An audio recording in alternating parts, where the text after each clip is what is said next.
মহানতনু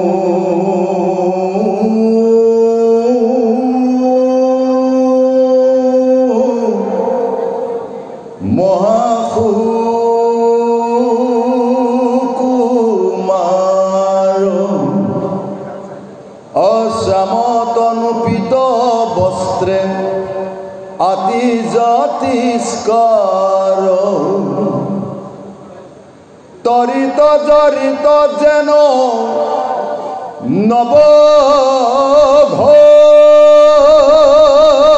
নবঘন খন্ড মকর কুণ্ডল কান্তি অপ্রকাশিত গন্ধ কণ্ঠ তকস্থবমণি যেন নবসূর্য আজানুলম্বিত মহা সারুসারি ভুজ শংখচক্র গদা পদ্ম আছে চাৰি হাতে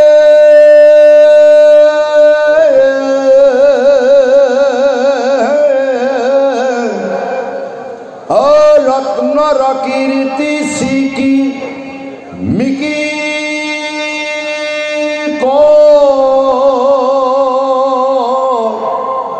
ৰে মাথে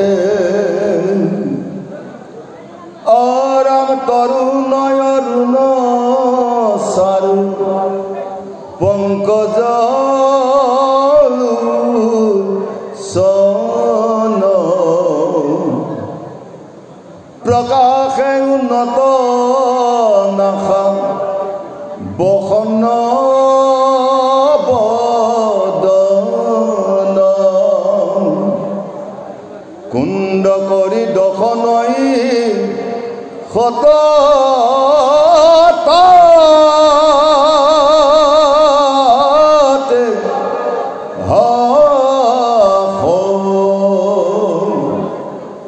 কৰৈ ৰত্নময় হাৰ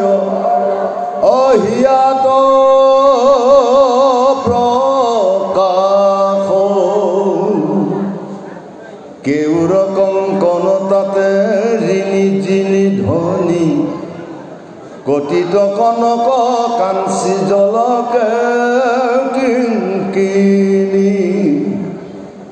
লুটে পাত পিত ভুনি পাৱত প্ৰভুৰ চৰণ পংকজে ৰঞ্জে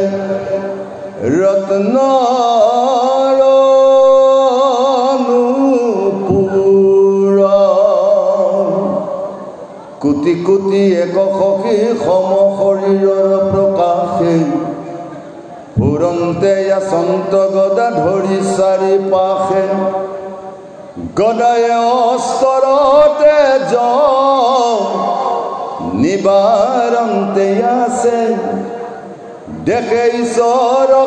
শিশু আপোনাৰ কাছে দেশন্তয় অমৃত সিঞ্চে যেন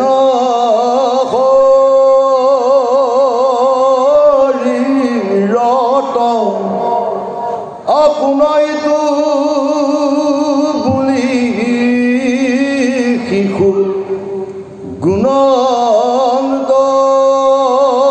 মনত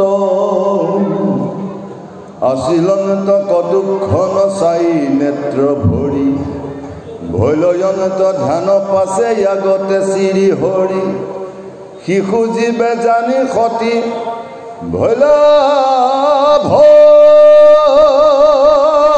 ভয়হীন গৈলগীহে মাধৱক কৰিব দক্ষিণ পৰীক্ষিতক অমৃত দৃষ্টিৰ দ্বাৰা জীয়াই তুলিলে 10 মাহৰ পুৰুষে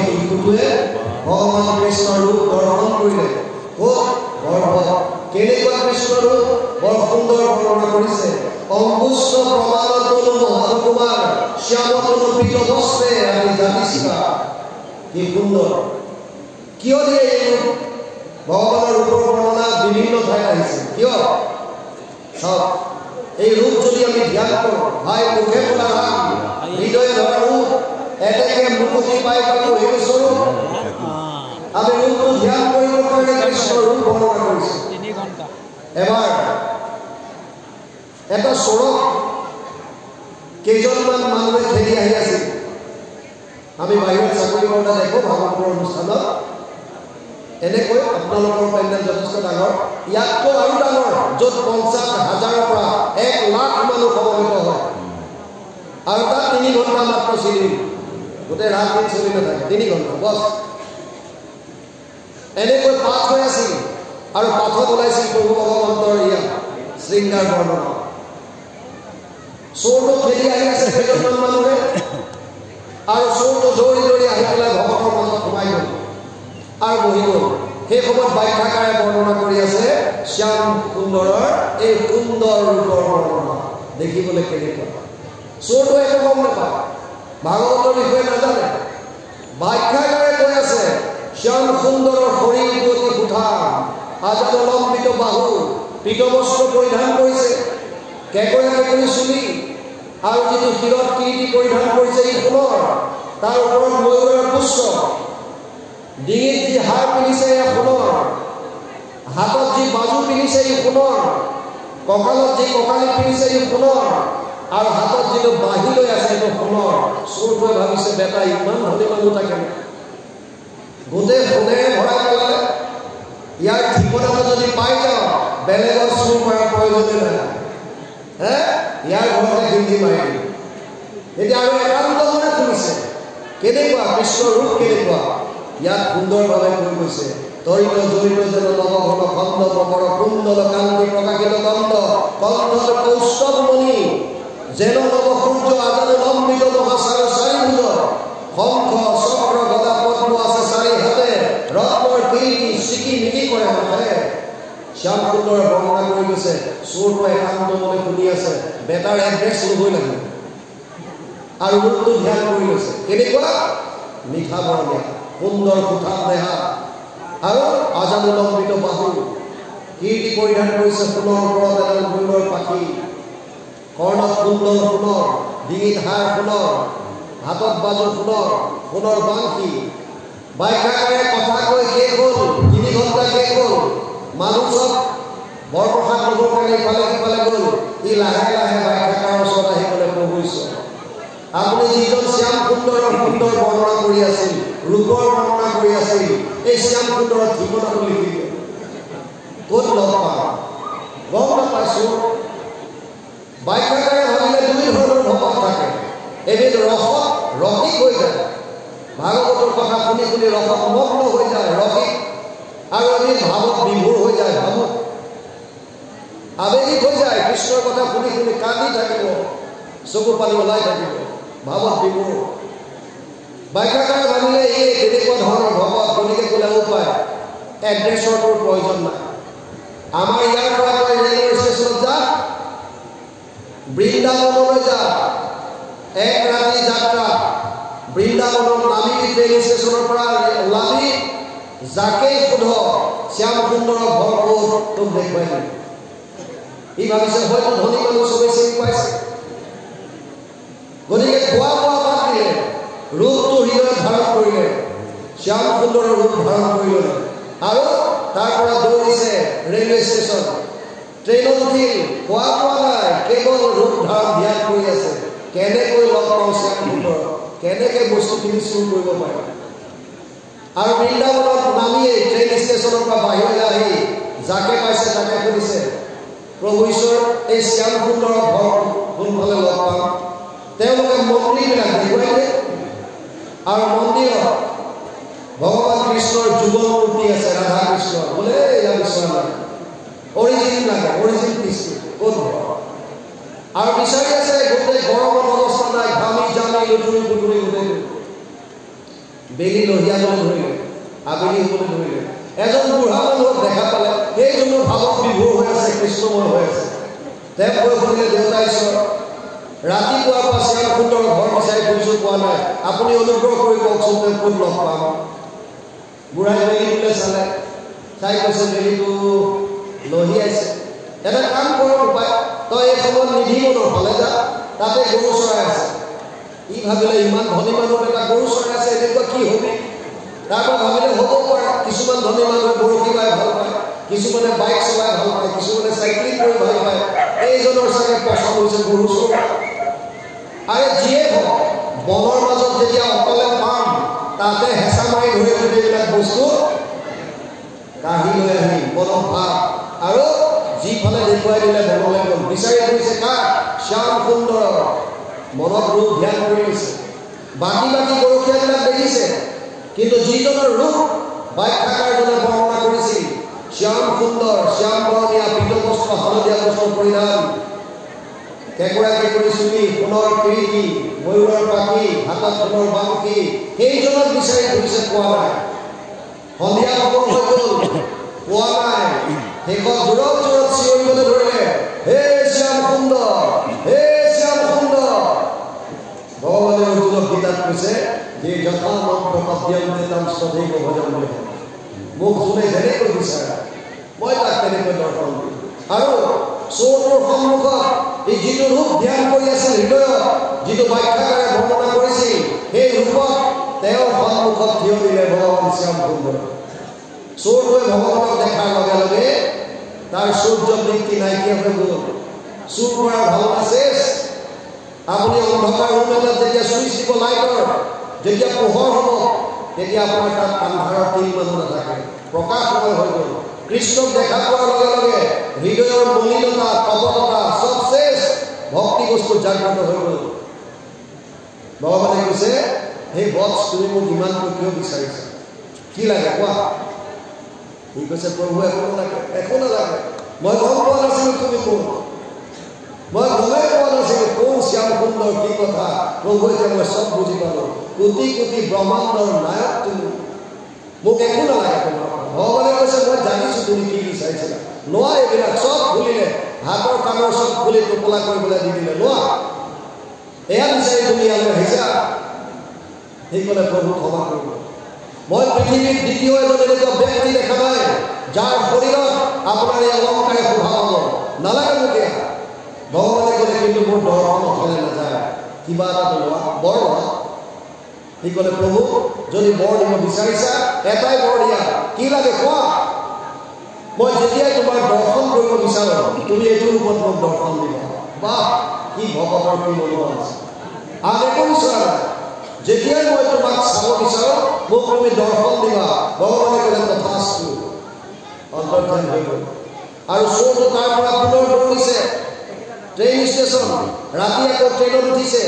আহিছে পিছদিনা য'ত ব্যাখ্যা কৰি আছে ভাগৱতৰ, ব্যাখ্যাকাৰৰ ভৰি দীঘল কৰিল আৰু ক'লে, প্ৰভু কালি আপোনাৰ পৰা অকণমান মাত্ৰ শ্ৰৱণ কৰিছিলোঁ, মই আছোঁ এটা চোৰ। আপুনি কৈছে শ্যাম সুন্দৰৰ ৰূপৰ বৰ্ণনা, শ্যাম সুন্দৰ অকণমান মিঠা বৰণীয়া, শ্যাম সুন্দৰ চুলি কেঁকুৰা কেঁকুৰি, শ্যাম সুন্দৰে সোণৰ কিৰিটি পৰিধান কৰে, সোণৰ ভাৰ পিন্ধে, সোণৰ কুণ্ডল পিন্ধে, সোণৰ বাজু পিন্ধে, সোণৰ কঁকালি, সোণৰ বাঁহী আছে। এইবিলাক শুনি মই ভাবিছিলোঁ, আপোনাক সুধিছিলোঁ যে শ্যাম সুন্দৰৰ ঘৰৰ ঠিকনা, তেওঁৰ ঘৰত হিন্দী খালিবৰ কাৰণে, চুৰ কৰিবৰ কাৰণে, আৰু আপুনি মোক বৃন্দাবনলৈ পঠাই দিলে। ব্যাখ্যাকাৰে কৈছে, প্ৰভু ঈশ্বৰ আপুনি মোক কিমান কৃপা কৰিলে মই বুজাব নোৱাৰোঁ। কিয়? আপুনি যিজন ঈশ্বৰৰ বৰ্ণনা কৰিছিল সেইজন ঈশ্বৰক মই স্বচক্ষে দৰ্শন কৰি আহিছোঁ। ব্যাখ্যাকাৰে ক'লে, অসম্ভৱ, হ'ব নোৱাৰে। কিয়? আৰু মই হাজাৰবাৰ ব্যাখ্যা কৰিলোঁ আজিলৈকে, ময়ে দেখা পোৱা নাই, তুমি অকণমান সময় শ্ৰৱণ কৰি কেনেকৈ দেখা পালা? শ্ৰৱণৰ মাহাত্ম্য তাতেই। আপুনি যিটো শ্ৰৱণ কৰিছে হৃদয়ত যদি ধাৰণ কৰিব পৰা নাই, তেতিয়াহ'লে তাৰ ফল বেছি হ'ব।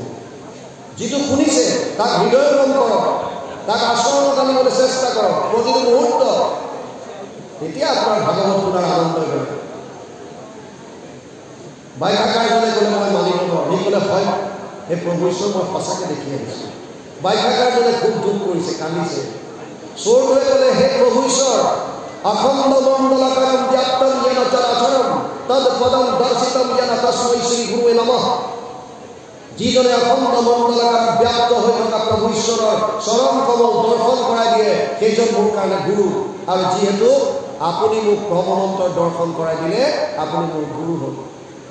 ব্যাখ্যাকাৰে হুবুকাই কান্দিছে চোৰটোৱে ক'লে সঁচাকৈ আপুনি ভগৱানক দেখা নাই সঁচাকৈ ইমান সুন্দৰ বৰ্ণনা কৰে ইমান সুন্দৰকৈ কৃষ্ণৰ কথা কয়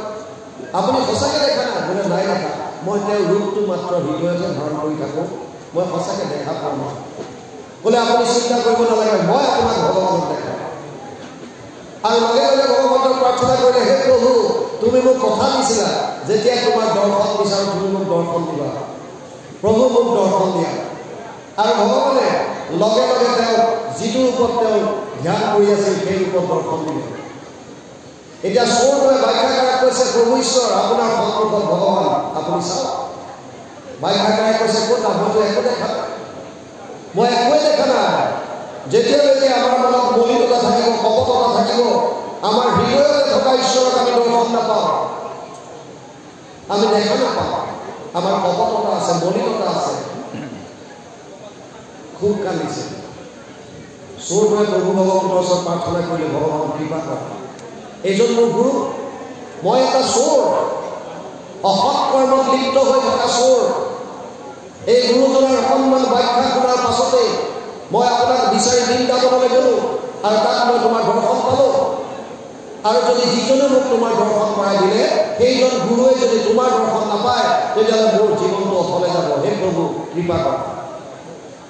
ভগৱানে বৰ তাত্বিক কথা এটা ক'লে ভগৱানে কৈছে তুমি ব্যাখ্যাকাৰজনৰ হাতত স্পৰ্শ কৰি দিয়া চাওক তিনিটা বস্তুৱে আমাৰ শক্তি বাহিৰ হয় এক হৈছে চকুৰ পৰা এক হৈছে হাতৰ পৰা আৰু এক হৈছে ভৰিৰ পৰা চকুৰ পৰা শক্তি বাহিৰ হয় ইয়াৰ প্ৰমাণ আপোনালোকে গান্ধাৰী চৰিত্ৰ পাব 99টা পুত্ৰ যেতিয়া মৃত্যু হ'ল গান্ধাৰীয়ে দুৰ্যোধনক কৈছিল পুত্ৰ দুৰ্যোধন তই গংগাত স্নান কৰি মোৰ ওচৰলৈ উলংগ হৈ আহিবি আৰু মই মোৰ চকুৰ কাপোৰ খুলি মোৰ দৃষ্টি তোৰ শৰীৰত নিক্ষেপ কৰিম সৰ্ব শৰীৰ তোৰ বজ্ৰময় হৈ যাব ভীমৰ গদায়ে তোক একো কৰিব নোৱাৰে আৰু দুৰ্যোধনে সঁচাকৈ মাকৰ কথা শুনি নদীত গা ধুই সন্ধিয়া সময়ত উলংগ হৈ মাকৰ ওচৰলৈ আহিছিল কিন্তু যিজনৰ আশ্ৰয়ত পঞ্চপাণ্ডৱ আছে তেওঁ বাটত পাই আৰু পাই গ'লে দাদা দুৰ্যোধন কি দেশত দেখিছে ক'লে মায়ে আদেশ দিছে তুমি যুৱৰাজ আৰু উলংগ হৈ মাৰ ওচৰত যাবা বোলে মোক মায়ে কৈছে উলংগ হৈ আহিবলৈ আৰে মাকৰ দৃষ্টিতটো নিজৰ পুত্ৰ সদায় শিশু সদায় সৰু তুমিতো এখন ৰাজ্যৰ যুৱৰাজ নাপায় এনেকুৱাকৈ যাব অকণমান তুমি কিবা অকণমান কৰা আৰু তেতিয়া এই উৰু কৰিছোঁ উৰুৰ অংশটো পাত দি পেলাই ঢাকি দিলে আৰু গান্ধাৰীৰ ওচৰলৈ যায় গান্ধাৰীয়ে বোলে পুত্ৰ দুৰ্যোধন আহিলা বোলে আহিলোঁ ঠিক আছে ৰ'বা কাপোৰ খুলিলে আৰু দৃষ্টি নিক্ষেপ কৰিলে লগে লগে দুৰ্যোধনৰ সৰ্বশৰীৰ বজ্ৰময় হ'ল কিন্তু যিটো অংশ পাতেৰে ঢাকি আনিছিল সেই উৰু অংশটো ঢাকি গ'ল গান্ধাৰীয়ে ক'লে কি কৰিলি দুৰ্যোধন মই তোক কৈছিলোঁ উলংগ হৈ আহিবৰ কাৰণে তই এই উৰুৰ অংশটো কি এনেকৈ ঢাকি আনিবি দুৰ্যোধনে ক'লে মা আহিছিলতো মই উলংগ হৈ বাটত পাই গ'ল কেশৱ আৰু বাটত পাই গ'ল মোক এনেকুৱাকৈ ঘূৰাই দিলে মোৰ দিবা মই গৈ এনেকুৱা কৰিলোঁ তাৰমানে দৃষ্টিত আমাৰ এনাৰ্জি শক্তি বাহিৰ হয় হাতেৰে আমাৰ জ্যেষ্ঠসকলে সৰু ল'ৰা ছোৱালীক আশীৰ্বাদ দিলে মূৰত হাত দিয়ে দিয়ে যাতে কৃপা হওক আমি যেতিয়া জ্যেষ্ঠজনক সেৱা কৰোঁ চৰণ স্পৰ্শ কৰি সেৱা কৰিব লাগে কিয় তেওঁৰ শৰীৰৰ পৰা যিখিনি তৰংগ বৈ থাকে যিখিনি ৱেভ আহে যাতে আমাৰ শৰীৰলৈ আহক আমি সেই শক্তিটো যাতে পাব পাৰোঁ সেইকাৰণে চৰণ স্পৰ্শ কৰাৰ নিয়ম আছে চোৰটোৱে ব্যাখ্যাকাৰৰ হাতত স্পৰ্শ কৰি দিলে আৰু লগে লগে ব্যাখ্যাকাৰে সন্মুখত দেখিলে এইজন শ্যাম সুন্দৰ শ্যাম বৰ্ণীয় পীত বস্ত্ৰ ধাৰণ কৰি সন্মুখত পুনৰ পালকি লৈ থিয় হৈ আছে লগে লগে ব্যাখ্যাকাৰী স্তুতি আৰম্ভ কৰিলে প্ৰভু ভগৱন্তৰ আশীৰ্বাদ দি অন্তৰ্ধান কৰিলে কথাৰ তাৎপৰ্য এই যে আমাক ৰূপ বৰ্ণনাবিলাক দিছে প্ৰভু ভগৱন্তৰ শংখ চক্ৰ গদা পদ্ম আছে চাৰি হাতে ৰত্নৰ কিৰিটি চিকিমিকি কৰে মাথে তৰুণ অৰুণ চাৰু পংকজ লোচন প্ৰকাশে উন্নত নাখা প্ৰসন্ন বদন কি সুন্দৰ বৰ্ণনা কৰিছে প্ৰতিটো অংগত যদি আমি ধ্যান কৰোঁ প্ৰতিটো অংগত যদি অলপ সময় আমি চিন্তা কৰোঁ চৰণৰ পৰা শিৰলৈকে শিৰৰ পৰা চৰণলৈকে যদি আমি এই ৰূপ ধ্যান হৃদয়ত কৰিবলৈ অভ্যাস কৰোঁ পৰম আনন্দ লাভ কৰিব আপোনালোকে প্ৰত্যেকজনে আৰু এই ৰূপ উত্তৰাৰ গৰ্ভত থকা সন্তানটোৱে গৰ্ভত অৱস্থিত হৈ থকাৰ সময়তে দৰ্শন পালে ইয়াত কৈছে কুটি এক সখীসম শৰীৰ প্ৰকাশে পুৰন্তে আচন্ত গদা ধৰি চাৰিপাশে গদায় অস্ত্ৰ তেজ নিবাৰণতে আছে দেখে ঈশ্বৰক শিশু আপোনাৰ কাছে এই সুন্দৰ চতুৰ্ভুজধাৰী ভগৱান কৃষ্ণক দৰ্শন পাইছে উত্তৰাৰ গৰ্ভস্থিত সন্তানটো গৰ্ভত থাকোঁতে দেখা পাইছে এতিয়া কৈছে দেশন্ত অমৃত শিংছে যেন শৰীৰত কোন এইটো বুলি শিশু গুণন্ত মনত আছিলন্ত কতক্ষণ চাই নেত্ৰ ভৰি ভৈলা অন্তৰ্ধান পাছে আগতে শ্ৰী হ'ল কিছু সময় চাই আছিল সন্তানটোৱে গৰ্ভত ইণ্টাৰেষ্টিং থকা গৰ্ভত থাকোঁতে শিশুবিলাকৰ জ্ঞান থাকে আইসকলে গৰ্ভৱতী মহিলাই যি বস্তু খায় পাঁচটা জ্ঞানেন্দ্ৰিয়ৰ দ্বাৰা যি জ্ঞান অৰ্জন কৰে এই সমস্তখিনি শিশুটোৱে গম পায় তাৰে উদাহৰণ অভিমন্যু তাৰে উদাহৰণ প্ৰহ্লাদ তাৰে উদাহৰণ অষ্টবক্ৰ মাকৰ গৰ্ভত থাকোঁতে শিকা সম্পূৰ্ণ জ্ঞান থাকে আৰু গৰ্ভত থাকোঁতে প্ৰত্যেকটো সন্তানে নৰকৰ যাতনা ভুগিবলগীয়া হয় বিষ্ঠা মূত্ৰৰে লেপিত এই জৰাশয় গৰ্ভত 10 মাহ 10 দিন লুটুৰি পুটুৰি হৈ তাতে থাকিব লাগে ভালকৈ ভৰি মেলিব নোৱাৰে খোজ খাই থাকে তাতে আকৌ মাকে যদি জ্বলা টেঙা খাদ্য খায় এই জ্বলা টেঙাৰ ৰস মিলাই গৈ শিশুটোৰ দাঁত পৰে চিঞৰি উঠে বহু অপি মই আদৃষ্ট যোনি দাৰণ পৃথক পৃথক গৰ্ভবাসৰ মহাদুখ ত্ৰাহিমাম মধুসূদন হে মধুসূদন মোক ৰক্ষা কৰা এই গৰ্ভৰ বাট বৰ কষ্টকৰ গৰ্ভত থাকোঁতে জ্ঞান থাকে ইয়াত উত্তৰাৰ গৰ্ভত থকা শিশুটোৱে ভগৱান কৃষ্ণৰ চতুৰ্ভুজ ৰূপী যিটো ৰূপ সেইটো দেখা পাইছে সেইকাৰণে কৈছে আছিলন্ত কতক্ষণ চাই নেত্ৰ ভৰি হৈল অন্তৰ্ধান পাছে আগতে শ্ৰী হৰি এতিয়া উত্তৰাই শিশু জীৱে জানি সতী ভৈলা ভয়হীন গৈল গৃহে মাধৱক কৰি কলম কৰি উত্তৰাই গম পালে গৰ্ভত থকা শিশুটো মোৰ জীৱ তাৰ পাছত ভগৱান কৃষ্ণক প্ৰদক্ষিণ কৰি নিজৰ ঘৰলৈ গ'ল ইয়ালৈকে গৈছে এতিয়া কুন্তীৰ কৃষ্ণৰ স্তবাহন কৃষ্ণ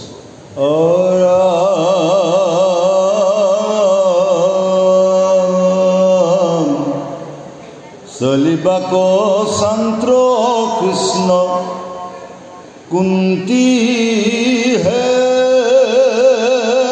নজানি হলুতক মুখে দুখে বুলিল বাণী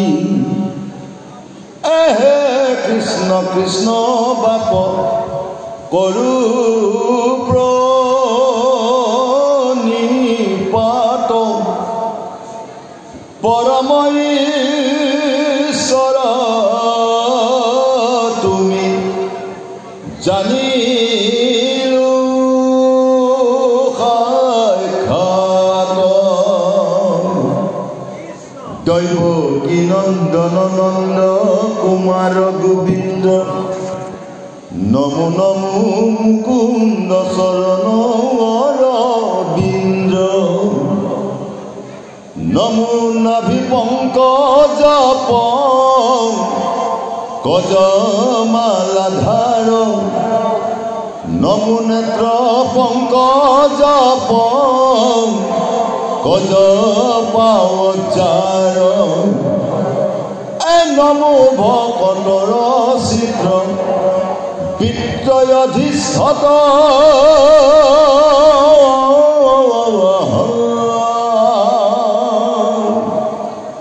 দুৰ্গতি তাৰক মোৰ তুমি পিতা মাতা আহিছে কুন্তীৰ শ্ৰীকৃষ্ণৰ স্তৱ কুন্তী আছিল সুৰসেনৰ ছোৱালী নাম আছিল পৃথা সুৰসেনৰ এজন বন্ধু আছিল নাম আছিল কুন্ত ঘোষ কুন্ত ঘোষৰ কোনো সন্তান নাছিল আৰু আহি সুৰসেনক ক'লে মোৰ কোনো সন্তান নাই তোমাৰ ছোৱালীজনী মোক দিয়া মই তুলনীয়া পুত্ৰী হিচাপে তুলি ল'ম আৰু সৰুতে পৃথাক কুন্ত ঘোষক দি দিলে কুন্ত ঘোষে তুলি তালি ডাঙৰ দীঘল কৰাৰ কাৰণে পৃথাৰ নাম ৰখা হ'ল কুন্তী আৰু সেই সূত্ৰে ভগৱান কৃষ্ণৰ পেহী হ'ল বসুদেৱৰ ভগ্নী পৃথাৰ পুত্ৰৰ কাৰণে অৰ্জুনৰ এটা নাম পাৰ্থ আৰু কুন্তীৰ কাৰণে অৰ্জুনৰ এটা নাম কৌন্তেয় যেতিয়া কুৰুক্ষেত্ৰ যুদ্ধ সামৰি ভগৱান কৃষ্ণ যাবলৈ ওলাইছে দ্বাৰকালৈ তেতিয়া প্ৰথমটো উত্তৰাত গৰ্ভ ৰক্ষা কৰিবলগীয়া হ'ল গৰ্ভ ৰক্ষা কৰিলে তাৰ পাছত চলিলাম শান্ত কৃষ্ণপন্থী হে নজানি ফলকৰ মুখে দুখে বুলি লন্ত পালি যেতিয়া গম পালে যে ভগৱান কৃষ্ণ যাবগৈ এতিয়া ফলকৰ মুখে কৈছে ভগৱান কৃষ্ণ যেতিয়া ৰথত উঠি তেতিয়া দেখা পাইছে আগত এটি নাৰী মূৰ্তি হৈ আছে ভগৱান কৃষ্ণ ৰথৰ পৰা নামি আহিল আৰু আগবাঢ়ি গৈ দেখিলে আৰু কোনো নহয় পেহী কুন্তীয়ে কান্দি আছে চকুৰ হৈ আছে ভগৱান কৃষ্ণ সুধিছিল হে পেহী তোমাৰ আৰু কি দুখ আছে 18 অক্ষৌহিণী সেনা কুৰুক্ষেত্ৰৰ যুদ্ধত ভাগ লৈছিল অংশ লৈছিল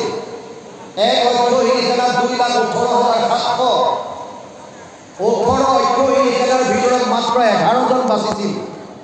তাৰ ভিতৰত 5 পাণ্ডৱ কুন্তীৰ 5টা সন্তান কিমান ভাগ্যৱতী কুন্তী 5 জন পুত্ৰ 5জনে সুস্থ সবল হৈ জীৱিত আছিল কৃতকৰ্মা কৃপাচাৰ্য অশ্বত্থমা এই 3 জন 5 3 8 কৃষ্ণ আৰু সাত্যকী 8 2 10 ধৃতৰাষ্ট্ৰৰ ঔৰসত দাসীৰ গৰ্ভত যিটো সন্তান হৈছিল নাম আছিল যুযুৎসু বাচিছিল 11 জন মাত্ৰ বাচিছিল বুলি কোৱা হয় কেৱল 11 জন কুন্তীয়ে ভগৱান কৃষ্ণৰ ওচৰত আহি ক'লে হে কৃষ্ণ কৃষ্ণ বাব কৰ প্ৰণিপাত পৰম ঈশ্বৰ তুমি জানিও সাক্ষাৎ হে কৃষ্ণ মই গম পালোঁ যে তুমিয়ে পৰম ঈশ্বৰ আৰু তেতিয়া কুন্তীয়ে যিটো স্তুতি কৰিছিল গুৰুজনাৰ দ্বাৰা প্ৰৱৰ্তিত বা লিখিত কীৰ্তনৰ প্ৰথমত যি শ্লোক আছে কৃষ্ণায় বাসুদেৱায় দেৱকী নন্দনায় চ নন্দ গোপ কুমারায় গোবিন্দায় নমো নমঃ নমো পঙ্কজ নাভায় নমো পঙ্কজ মালিনে নমো পঙ্কজ নেত্রায় নমস্তে পঙ্কজ ঘ্রায় এই দুটা শ্লোক 1:8-21 1:8-22 প্রথম স্কন্ধ অষ্টম অধ্যায় 21 আৰু 22 নম্বৰৰ দুটা শ্লোক এই দুটা শ্লোক ইয়াত অনুবাদ কৰিছে কি কৈছে দৈবকী নন্দন নন্দ কুমাৰ গোবিন্দ নমো নমো মুকুন্দ সৰ্ববৃন্দ আৰু কি কৈছে নমো নাভি পঙ্কজ পঙ্কজ মালাধাৰ নমো নেত্ৰ পঙ্কজ পঙ্কজ পৱধাৰ ভগৱান কৃষ্ণৰ প্ৰতিটো অংগ কমলৰ লগত পদুম ফুলৰ লগত তুলনা কৰা হয় ইয়াৰ বহুত তাত্ত্বিক কথা পৃথিৱীত এনেকুৱা কোনো বস্তু নাই যিবিলাক বস্তুৰ লগত ভগৱান কৃষ্ণৰ অংগ পতংগৰ তুলনা কৰিব পাৰে কিয় বাকী সব মায়াৰ দ্বাৰা সৃষ্ট প্ৰভু ভগৱন্তৰ মায়াৰ 3টা গুণৰ দ্বাৰা সৃষ্ট কিন্তু পদুম এনেকুৱা এটা ফুল যি সৃষ্টিৰ প্ৰাক মুহূৰ্তত ভগৱানৰ নাভিৰ পৰা পদুম ফুল ওলাইছে তাৰ পৰাহে ব্ৰহ্মা ওলাইছে ব্ৰহ্মা পদুম ফুলৰ পাহিতে পিছত ওলাইছে প্ৰথম পদুম ফুল আৰু পদুম ফুল এনেকুৱা এটা ফুল যি বোকাত থাকক, পানীত থাকক, তাক কেতিয়াও বেলেগে কোনো ধৰণৰ স্পৰ্শ কৰিব নোৱাৰে। কোনো প্ৰভাৱ নপৰে। ই বোকাত থাকিও একেই থাকিব, পানীত থাকিও একেই থাকিব। পদুম ফুলৰ লগত ভগৱানৰ অংগ পতংগবিলাক তুলনা কৰিছে। কিন্তু এটা কথা বুজি লওক, যদি কোৱা হয় পদুম পাহি নিচিনা চকু, আচলতে পদুম ফুলপাহ আটাইতকৈ সুন্দৰ কাৰণেহে তুলনা কৰিছে। তাতকে বহু ওপৰত প্ৰভু ভগৱন্তৰ নয়ন, প্ৰভু ভগৱন্তৰ অংগ পতংগ, যিটো আমি সংসাৰী মানুহে আমাৰ মায়াৰ দৃষ্টিৰ দ্বাৰা আমি দৰ্শনে কৰিব নোৱাৰোঁ। যেতিয়া বিশ্বৰূপ দেখুৱাব বিচাৰিছিল, অৰ্জুনক কৈছিল, হে অৰ্জুন, হে ককা, তুমি এয়া সৰ্বচক্ষুৰে মোক চাব নোৱাৰা। না তোমাম শক্যছে দৃষ্টুমনন্যম সচক্ষুষা দিব্যম দদামি তে চক্ষু পৈশ্যমে যুগমেশ্বরম। 11 অধ্যায় 8 নম্বৰ শ্লোক গীতা। হে অৰ্জুন, তই তোৰ সৰ্বচক্ষুৰ দ্বাৰা মোক দৰ্শন নাপাবি, মই তোক দিব্য দৃষ্টি দিছোঁ, চা এতিয়া। আৰু তেতিয়া দেখা পাইছে কি সুন্দৰ বিশ্বৰূপ। অৰ্জুনে ভয় কৰিছে, সমস্ত জগত কৃষ্ণৰ যেতিয়া শৰীৰত দেখিছে। কিন্তু আটাইতকৈ যিহেতুকে অতিকৈ সুন্দৰ পদুম ফুলপাহ, গতিকে পদুম ফুলৰ অংগ পতংগৰ লগত প্ৰভু ভগৱন্তৰ অংগ পতংগ তুলনা কৰিছে। কুন্দিয়ে কৈছে, হে প্ৰভু, তোমাৰ নাভি পংকজ পদুম ফুলৰ দৰে, তোমাৰ মালাধাৰ পংকজ পদুম ফুলৰ, তোমাৰ নেত্ৰ পংকজ সম, তোমাৰ পাও পংকজ সম। নম ভগৱতৰ চিত্ত বৃত্ত অধিষ্ঠাতা দুৰ্গতি কাৰক মোৰ তুমি পিতা মাতা, মোৰ সমস্ত জীৱনৰ সৰ্বস্ব তুমি। পিতামহস্য জগত মাতা ভাতা পিতামহ বেদ্যম পবিত্ৰ ওঙ্কাৰ ঋক সাম যজুৰে বচন। নবম অধ্যায় 17 নম্বৰ শ্লোক গীতা। অৰ্জুনক কৈছে, হে অৰ্জুন, সমস্ত জগতৰ পিতা মাতা মই, বেদৰ পবিত্ৰ ওঙ্কাৰ বা প্ৰণৱ মই, ঋগ্বেদ সামবেদ যজুৰ্বেদ মই, মোতকে শ্ৰেষ্ঠ আৰু কোনো নাই। মত্তপৰতম নাম্য কিঞ্চিত অস্তি ধনঞ্জয় মই সৰ্ববেদম পতন সূত্ৰে মণিগদায়ব। 7ম অধ্যায় 7 নম্বৰ শ্লোক গীতা। মোতকে শ্ৰেষ্ঠ কোনো নাই, ইয়াক কুন্তিয়ে স্বীকাৰ কৰিছে। হে দেশক, তোমাক তুমিয়ে মোৰ পিতা, তুমিয়ে মোৰ মাতা, তুমিয়ে মোৰ অধিষ্ঠাতা, সকলো তুমি। তোমাৰ বাহিৰে মোৰ অস্তিত্ব নাই, আপোনাৰ মোৰো অস্তিত্ব নাই। যেতিয়ালৈকে ভগৱান শৰীৰত আছে তেতিয়ালৈকে আপুনি আপুনি হৈ আছে, মই হৈ আছো। যদি তেওঁ ওলাই যায়, শেষ, 1 ছেকেণ্ড নালাগে, খতম। যাক আপোনাৰ আদৰৰ, আপোনাৰ মৰমৰ বুলি যাক পত্নীয়ে আঁকোৱালি লৈ আছে, সেই পত্নীয়ে প্ৰাণবায়ু ওলাই যোৱাৰ পাছতে ভাৰ্যম বিভ্ৰতি তস্মিন কায়ে, আত্মা ওলাই যোৱাৰ লগে লগে নিজৰ পত্নীয়ে যাক আলিংগন কৰি সদায় ৰাখে, সেইজন স্বামী কয়, বাপৰে উলিয়াই লৈ যোৱা মোৰ ভয় লাগিছে। কিয়? তুমি অলপ আগলৈকে দেখোন সাবক মাৰি ধৰি আছিলা, কিয় ভয়? কাৰণ এতিয়া তাত এই চৈতন্য শক্তিটো নাই। ভগৱান সৰ্বস্ব, এইটো আমি মানিব লাগিব। আপুনি মানক, আপুনি নামানক, শাস্ত্ৰই বাৰে বাৰে সেইটোৱে কৈছে, কৃষ্ণ অবিহনে আমাৰ গতি নাই। সচেতন কৰা দেহ প্ৰাণ ইন্দ্ৰিয় জীৱক ভূজান্ত নানাবিধ বিষয়ক পৰমাত্মা বুলি তাক কহে মুনিগণ, এইটো পৰম তত্ত্ব জানিবা ৰাজন। নিমিৰজাক কৈছে পিপলায় নিমিৰ নৱসিদ্ধ সংবাদ। হে ৰাজন, ঈশ্বৰ কোন শুনা, যিজনে আমাৰ সচেতন কৰি ৰাখিছে, যাৰ কাৰণে আমাৰ ইন্দ্ৰিয়বিলাক সচেতন হৈ আছে। এজন মানুহৰ মৃত্যু হলেও হাত ভৰি নাক মুখ চব থাকে। আমি কেতিয়াবা খবৰ পাওঁ যে গাঁৱত আজি অমুক গ'ল, আৰু ল'ৰা ধৰাকে আমি যাওঁ, গৈ পেলাই দেখি ভুল খবৰ নেকি, মানুহজন যোৱা নাই দেখি, বাহিৰত শুৱাই থৈছে, বগা কাপোৰ দি ওপৰত ঢাকি থৈছে, আৰু মানুহে চবেই চাই চাই কৈ আছে, বেচেৰা বৰ ধুনীয়া আছে, বৰ ভাল মানুহ। কালি সন্ধিয়া কথা পাতিছোঁ, আজি পুৱাই গ'ল। আৰে গ'ল কোন?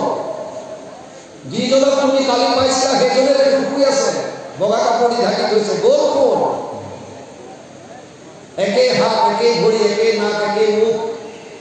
চব একে আছে, ইন্দ্ৰিয় অংগ পতংগ চব সেম। কিন্তু আমি কৈ আছো যে গ'ল, বুজি গ'ল, শেষ। কি গ'ল? এই শৰীৰটোক, ইন্দ্ৰিয় পতংগ অংগ পতংগবিলাক যোনে চৈতন্য কৰি ৰাখিছিল, যাক আমি আত্মা বুলি কওঁ।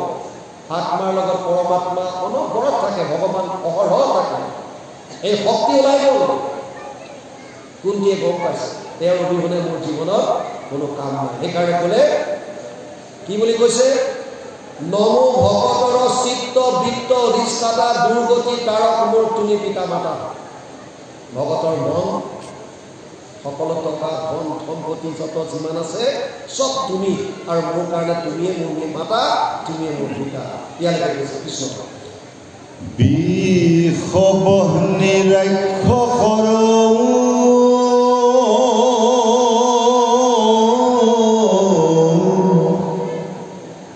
দুৰ্ঘোৰ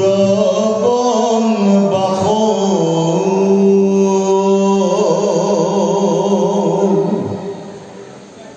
আজি অস্থামাৰয়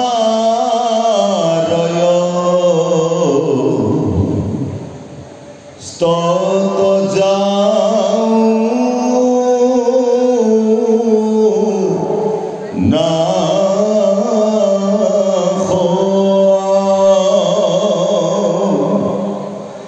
নানা বিপদত পুত্ৰ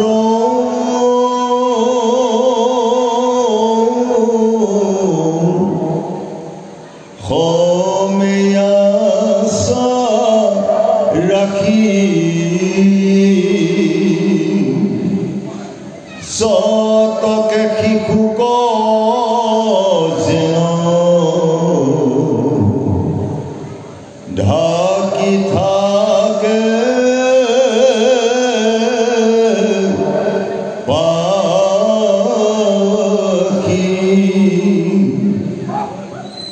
আৰাম কেৱল ৰাখিল মাত্ৰ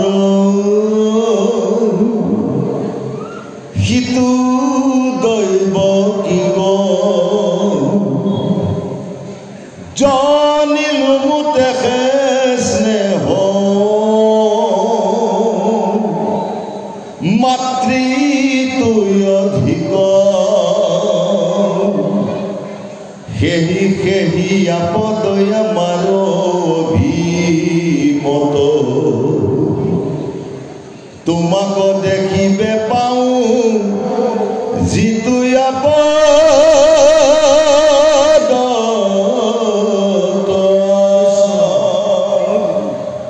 কুন্তিয়ে কৈছে বিষবহ্নি ৰাক্ষসৰ দুৰ্ঘোৰ বনবাস আজি অশ্বত্থৰ অস্ত্ৰত জ্বালা নানা বিপদত পুত্ৰ সমাজ ৰাখি সবকে শিশুক যেন ঢাকি থাকে পাখি চাওক আমি প্ৰত্যেকজন মানুহে ভগৱানক সদায় ভগৱানৰ ওচৰত সুখ বিচাৰোঁ হে প্ৰভু মোক অমুকটো দিয়া মোক তমুকটো দিয়া কিয় যাতে সুখ পাওঁ কেৱল এগৰাকী কুন্তি যোনে ভগৱানৰ ওচৰত দুখ বিচাৰিছে দুখ কি কৈছে সেহি সেহি আপদ আমাৰ অধীনত তোমাক দেখিবে পাওঁ যিটো আপদ কুন্তিয়ে কৈছে বিপদ সন্তত শাশ্বত তন্ত্ৰ তন্ত্ৰ য়ত গুৰু ভৱত দৰ্শনম ইয়াত স্যাত পূৰ্ণ ভৱ দৰ্শনম 1:25 প্ৰথম স্কন্ধ 8ম অধ্যায় 25 নম্বৰ শ্লোক ভাগৱত কুন্তিয়ে কৈছে হে কেশ মোক তুমি বিপদ দিয়া কিয় মোৰ জীৱনত যিমান বিপদ আহিছে যেতিয়া যেতিয়া বিপদ আহিছে তুমি মোৰ লগত আছা মোৰ কাষত আছা কোনবিলাক বিপদ বিষবহ্নি ইয়াত কৈছে বিষবহ্নি ৰাক্ষসৰ দুৰ্ঘোৰ বনবাস আজি অস্ত্ৰত জ্বালা বিষাগ্নে পুৰুষতা দৰ্শনা দশত সভায় বনবাস কৃষ্ণতা মৃদে মৃদে অনেক মহাৰথাস্ত্ৰ দ্ৰৌণীয়স্ত্ৰ হৰি অভিৰক্ষিতা 1:24 প্ৰথম স্কন্ধ 8ম অধ্যায় 24 নম্বৰ শ্লোক ভাগৱত কুন্তিয়ে কৈছে হে কেশ যেতিয়া দুৰ্যোধনে ভীমক বিষ পান কৰাইছিল যেতিয়া এই কৌৰৱ পাৰ্টিয়ে যতুগৃহ জ্বলাই দিবলৈ চেষ্টা কৰিছিল বহ্নি যেতিয়া দ্ৰৌপদীক বস্ত্ৰহৰণ কৰাইছিল অসৎ সভা যেতিয়া দুৰ্বাসাক বনলৈ পঠাইছিল যাতে অন্ন খাবলৈ নেপালে তেওঁ শাপ দিব বনবাস কৃষ্ণতা আৰু কুৰুক্ষেত্ৰৰ যুদ্ধত বিভিন্ন ধৰণৰ মহাৰথীৰ অস্ত্ৰৰ পৰা আৰু ইতিমধ্যে অশ্বত্থামাৰ ব্ৰহ্মাস্ত্ৰৰ পৰা প্ৰতিটো মুহূৰ্তত যেনেকৈ চৰায়ে পাখিৰ দ্বাৰা তেওঁৰ সন্তানকেইটাক ৰক্ষা কৰি থাকে এই কেশৱ প্ৰতিটো মুহূৰ্তত তুমি মোক ৰক্ষা কৰি আছা প্ৰতিটো মুহূৰ্তত ইয়াত কৈছে বিশ্বমণি ৰাক্ষসৰ দুৰ্ঘটনা আজি অস্ত্ৰৰ অস্ত্ৰত যাওনা নানা বিপদত পুত্ৰ সময় আশা ৰাখি সততে শিশুক যেন ঢাকি থাকে পাখি লগতে কৈছে কেৱলে ৰাখিলা মাত্ৰ শিশু দৈৱকীক জানিলো মতে হেছে মাতৃটো অধিক দৈৱকীৰ অষ্টম পুত্ৰৰ 6টা পুত্ৰ কংসই মাৰিলে আৰু ইয়াত কুন্তীয়ে কৈছে তুমি কিন্তু এটাও নাৰাখিলা আপোনালোকে গম পাব দৈৱকীৰ যেতিয়া কংসই নিজে ৰথৰ জুৰি লৈ আপোনালোকে ৰাত ইয়াত কৰি থাকে গমেই পায় আকাশীবাণী শুনিছিল পুনৰে পাপিষ্ট কংস পৰম অজ্ঞান দৈৱকীৰ অষ্টম গৰ্ভে তোৰলৈ প্ৰাণ কংসই লগে লগে খাণ্ডাৰ পৰা তৰোৱাল উলিয়াই দৈৱকীৰ অষ্টম গৰ্ভে মোৰলৈ প্ৰাণ দৈৱকীকে কাটি পেলাই খতম কৰি থৈ দিওঁ থাক বসুদেৱে ক'লে যে তুমি কিয় অন্যায় কৰিছা বিশেষতে এওঁ এগৰাকী নাৰী আৰু তোমাৰ ভগ্নী গতিকে তুমি বধ কৰাটো ঠিক নহ'ব মই কথা দিছোঁ মই প্ৰতিটো সন্তান তোমাৰ ওচৰত আনি দাঙি ধৰিম প্ৰতিটো সন্তান আৰু তাৰপাছত এটা এটাকৈ সন্তান যেতিয়া দুৰ্যোধনে কিশোৰী কংসই যেতিয়া গম পায় কাৰাগাৰত প্ৰত্যেকটো সন্তান মাৰে 6টা সন্তান বধ কৰে আপোনালোকৰ মনত সন্দেহ আহিব পাৰে অষ্টমহে কৃষ্ণ 6টা কংসই বধ কৰিলে 7 নম্বৰৰ সন্তানটো কি হ'ল বহুতে হয়তো জানে বহুতে হয়তো গম নাপায় সপ্তম যেতিয়া গৰ্ভধাৰণ কৰিছে সপ্তম সন্তান ভগৱান কৃষ্ণই যোগমায়াক আদেশ দিলে তই যা আৰু দৈৱকীৰ গৰ্ভ সংকৰ্ষণ কৰি গোকুলত থকা ৰোহিণীৰ গৰ্ভত তাক স্থিত কৰ এইকাৰণে দৈৱকীৰ গৰ্ভ যোগমায়াই তাৰ পৰা সংকৰ্ষণ কৰি নি ৰোহিণীৰ গৰ্ভ স্থাপন কৰে আৰু ৰোহিণীয়ে যিটো সন্তান দিয়ে সেইজনেই হৈছে বলৰাম প্ৰথমতে দৈৱকীৰ গৰ্ভস্থিত হোৱা একেলগে দুগৰাকী মা যদি কোনোবা আছে সেয়া হৈছে বলৰামৰ মাতৃ দৈৱকীৰ গৰ্ভস্থিত আৰু সেই গৰ্ভ সংকৰ্ষণ কৰি ৰোহিণীৰ গৰ্ভস্থিত কৰাইছে তেতিয়াৰ চায়েন্স কিমান এডভান্স আপুনি চাওক বিজ্ঞানৰ যুগ এতিয়া গ'লে কেনেকৈ পাৰিব সঞ্জয়ে হস্তিনাপুৰত আছে যুদ্ধ হৈ আছে কুৰুক্ষেত্ৰত ঘৰত থাকি হস্তিনাপুৰত থাকি কুৰুক্ষেত্ৰত কি হৈ আছে সঞ্জয়ে ধৃতৰাষ্ট্ৰক কৈ আছে লাইভ টেলিকাষ্ট নহয় কি চায়েন্সৰ কথা বুজক অকল শাস্ত্ৰ আপুনি এনেই কৈ আছে বুলি ক'লে হ'ব বিজ্ঞান নহয় নেকি লাইভ টেলিকাষ্ট এতিয়াও পুষ্পক বিমানৰ কথা লিখা আছে শাস্ত্ৰত এতিয়াতো আপুনি বিমান দেখি আছে তেতিয়া ব্ৰহ্মগণৰ কথা কৈছে এতিয়া পাৰমাণৱিক বোমাৰ কথা কৈ আছে কি নাই চব আছে শাস্ত্ৰত চব আছে আমাৰ দৃষ্টিকোণ কেনেকুৱা আমি কেনেকৈ ল'ব বিচাৰিছোঁ তাৰ ওপৰত কথা কুন্তীয়ে কৈছে সেই আপদ আমাৰ অভিমত তোমাক দেখিবে পাওঁ যিটো আপদত এই কেশৱ মোক সেইবিলাক বিপদ দিয়া যিবিলাক বিপদত মই তোমাক দৰ্শন পাওঁ মোক সকলো বিপদ দিয়া মোৰ কোনো আপত্তি নাই খালি এটাই প্ৰাৰ্থনা তোমাক যাতে মই তোমাক কাষত পাওঁ ইয়াতে কৈছে কৃষ্ণ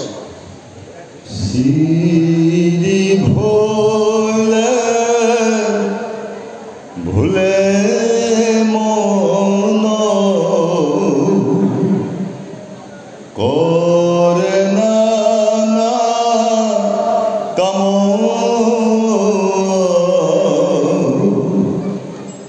সম্পদ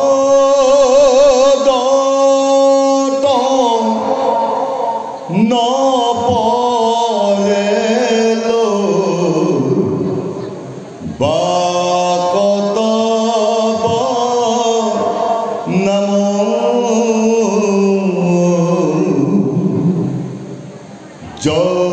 জগতৰে আত্মা জমি মহা ও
আৰু মোৰ মৃত্যুৰ পাছত মোৰ অস্তিত্ব থাকিবনে নাই, মই ক'লে যাম। আৰু এই যে মানুহৰ শৰীৰ পালোঁ মই কি কৰা উচিত জানিবৰ কাৰণে ভগৱানৰ ওচৰলৈ যায়। কাৰণ সৰ্বজ্ঞ এজনেই আছে, ব্ৰহ্মালৈকে যত যিমান আছে চব মায়াৰ দ্বাৰা আবৃত হৈ আছে। ব্ৰহ্মা আদি কৰি জীৱ যত ৰাম ৰাম ৰাম ৰাম ৰাম মায়া সজ্জা মাজে আশ্ৰয় ভুগতি যায়, অজ্ঞানতাত চব ভুগি আছে। সৰ্বজ্ঞ এজনেই আছে, এজন হৈছে ভগৱান কৃষ্ণ। সেইকাৰণে জানিবৰ কাৰণে কিছু ভগৱানৰ ওচৰত যায়। আৰু অৰ্থাৎ ধ্ৰুৱৰ দৰে টকা পইচা বিচাৰি যায়, 125 টকাৰ শৰাই আগবঢ়াই দিব, প্ৰাৰ্থনা কৰিব, হে প্ৰভু 5 কোটি টকাৰ ঠিকাটো যাতে মই পাওঁ। বছ অৰ্থাৰ্থী, হে ভগৱান ল'ৰাটোৰ চাকৰিটো যাতে কৰি দিয়া, নামঘৰৰ বাওঁফালৰ বাৰাণ্ডাৰ টিংখিনি মই দিম। ঘোষ, হে প্ৰভু ছোৱালীজনীয়ে যাতে এবাৰ ডিষ্টিংশ্যন পায়, মই বাছ চোৱাৰ কাৰণে 1 লাখ টকা দিম। ঘোষ। আৰে কোটি কোটি ব্ৰহ্মাণ্ডৰ অধিকাৰী তোমাৰ সেই পইচাকেইটাৰ কাৰণে আশা কৰি আছে নেকি? শ্ৰদ্ধা সহকাৰে যদি দিব বিচাৰিছে, পত্ৰম পুষ্পম ফলম তোয়ম যোগী ভক্তা প্ৰয়চ্ছতি তদহম ভক্তি উপহৃতম অস্নামি প্ৰয়তাত্মনঃ। নৱম অধ্যায় 26 নম্বৰ শ্লোক গীতা। অৰ্জুনক কৈছে শ্ৰদ্ধা সহকাৰে যদি কোনোবাই পত্ৰ পুষ্প ফল জল যি দিয়ে মই তাতে সন্তুষ্ট। আমিবিলাক অৰ্থাৰ্থী। আৰু এক হৈছে জ্ঞানী, যিসকলে বুজি পালে সন্তৰ মুখৰ পৰা শাস্ত্ৰৰ পৰা মোৰ মানুহৰ জন্ম সফল কৰাৰ মূল উদ্দেশ্য কি, লক্ষ্য কি, মই কি কৰা উচিত। মহাপুৰুষ মাধৱদেৱে কৈছে মনুষ্য জনম যদি সফল কৰিব বিচাৰিছে, হৰিৰ চৰণে শৰণ লৈলো এই হৰি নাৰায়ণ, মানৱী জনম সফল কৰিলো এই হৰি নাৰায়ণ। গুৰুজনাই কীৰ্তনত কৈছে মনুষ্য শৰীৰ পাই যিটো নৰগণ, নকৰে তোমাৰ যদি শ্ৰৱণ কীৰ্তন, বিফলে জনম কৰিলা ভৈলা প্ৰাৰ্থনা, জীৱন তনে মৰা কিন্তু ভাতেই নিষ্ঠা, কোনো কাম নাই। কুন্তীয়ে কৈছে হে কেশৱ, যেতিয়া মানুহৰ ধন টকা পইচা হয়, সৌন্দৰ্য বৃদ্ধি হয়, তেতিয়া তোমাৰ নাম ল'বলৈ নহয়। তেতিয়া তোমাৰ নাম নলয়। শ্ৰী হৈলে ভুলে মন কৰে না কাম, সম্পদত নকৰে লৈ বা কত নাম। অথচ তুমি জগতৰ আত্মা অন্তৰ্যামী মহাহৰি, নিজৰ ৰূপে আছা না সাক্ষাৎ অৱতৰী। তুমি এবাৰ নিজ ৰূপে অৱতাৰ লৈছা। ভগৱানৰ অৱতাৰ কেতিয়া লয়? গীতাত কৈছে অৰ্জুনক। অৰ্জুনক বিভিন্ন যুগৰ কথা কৈ আছে। অৰ্জুনে যেনেকৈ যেনেকৈ সুধিছে তাৰ উত্তৰ দি গৈ আছে। চতুৰ্থ অধ্যায় ক'লে হে অৰ্জুন, তই মোক যিমানবিলাক মই জ্ঞানৰ কথা একেলগে কৈ আছো, যুগৰ কথা কৈ আছো, এইবিলাক সৃষ্টিৰ আদিত মই সূৰ্যক কৈছিল। ইমম বিবস্বতে যোগম প্ৰকৃতমান সমব্যয়ম বিবস্বান মনুৱে প্ৰাহু মনু ইচ্ছা কৈ অব্ৰবীত এবং পৰম্পৰা প্ৰাপ্তম পৰম্পৰাগতভাৱে এবং পৰম্পৰা প্ৰাপ্তম যুগনস্ত পৰম্পৰা। যেতিয়ালৈকে মই কৈ আছিলোঁ তোক পৰম্পৰাগতভাৱে এইবিলাক আহি আছিল, এবং পৰম্পৰা প্ৰাপ্তম ইমম ৰাজস্বয় বিদু সকালে দেহ মহতা যুগনস্ত পৰম্পৰা। চতুৰ্থ অধ্যায় প্ৰথম আৰু দ্বিতীয় শ্লোক। হে অৰ্জুন, মই তোক যি যুগৰ কথা কৈ আছো, আগতে সূৰ্যক ক'লো, সূৰ্যই মনুক ক'লে, মনুৱে ইচ্ছাক ক'লে, পৰম্পৰাগতভাৱে চলি আহি আছিল। কিন্তু কালৰ সোঁতত চব নাশ হৈ গ'ল। তোক মই এতিয়া সেইটো জ্ঞান আকৌ ক'ম। অৰ্জুনে ভাবিছে অলপমান বেছি কৰে নেকি? কিয়? আৰু দুইটাৰ জন্মটো একেলগে, আৰু সূৰ্য ভগৱান কেতিয়া আগৰ অদিতি পুত্ৰ কাশ্যপ, কেনেকৈ সম্ভৱ? সুধি দিলে ভগৱানক। অপৰম ভৱতো জন্ম পৰজন্ম বিবস্বত কথম এতৎ বিজানয়ন ত্বম আদৌ প্ৰোক্তমানিতি। চতুৰ্থ অধ্যায় 4 নম্বৰ শ্লোক গীতা। হে সখা, তোমাৰ মোৰে জন্মটো এতিয়া হৈছে, আকৌ তুমি কৈছা মই সূৰ্যক ক'লো, সূৰ্যটো বহুত আগৰ, কেনেকৈ বুজি পাম তুমি যে সূৰ্যক ক'লা? তেতিয়া ভগৱানে কৈছিল বহু নিলে ব্যতীতানি জন্মানি তপচা অৰ্জুন তানি অহম বেদ সৰ্বাণি না তোম বেদ পৰম তপ। চতুৰ্থ অধ্যায় 5 নম্বৰ শ্লোক গীতা। হে অৰ্জুন, তোৰে মোৰে আগতে বহুবাৰ জন্ম হৈছে, তোৰ কিন্তু এইবিলাক মনত নাই, মোৰ মনত আছে। মই কেতিয়া অৱতাৰ লওঁ শুন। আৰু তেতিয়া ক'লে यदा यदा हि धर्मस्य ग्लानिर्भवति भारत अद्भुत्यानां धर्मस्य तदात्मानं सृजाम्यहं परित्राणाय साधूनां विनाशाय च दुष्कृतां धर्म संस्थापनार्थाय सम्भवामि युगे युगे। চতুৰ্থ অধ্যায় 7 আৰু 8 নম্বৰ শ্লোক গীতা চৰাচৰ গুৰু ঈশ্বৰ কৃষ্ণৰ জন্মৰ শুনা কাৰণ সাধু সমস্তৰ ধৰ্ম ৰক্ষা হ'ব নাকিব দুষ্ট দুৰ্জন মহন্তসকলে ইটো জন্ম কৰ্ম শুনিবে গাইবে মুখে তিনিও তাপক এতেকে নিশ্চয়ই পাইবে মুখ্য মহাপুৰুষে ভগৱান কৃষ্ণই কেতিয়া অৱতাৰ লয় মুখ্য তিনিটা কাৰণ পৰিত্ৰাণায় সাধুনাম সন্তসকলক ৰক্ষা কৰিবৰ কাৰণে বিনাশকাৰী দুষ্কৃতম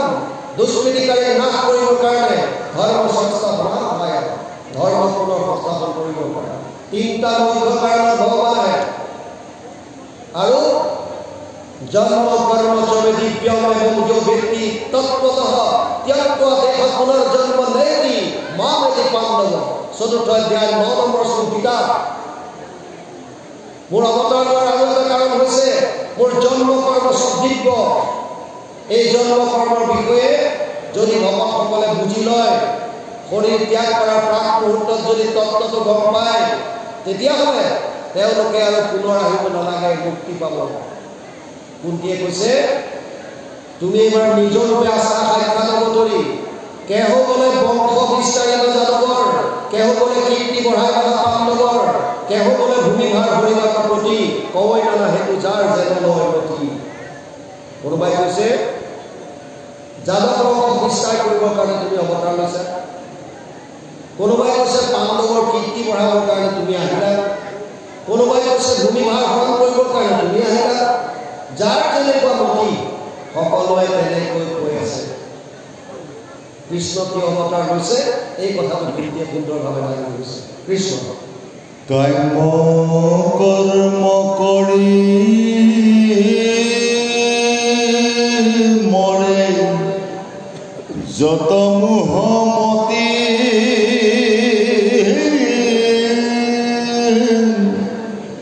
ভৈলাহে কত তাক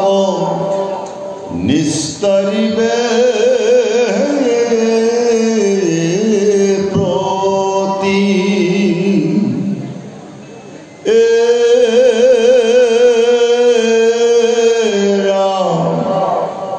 অনন্ত চৰিত্ৰ কথা কৰিব প্ৰচাৰ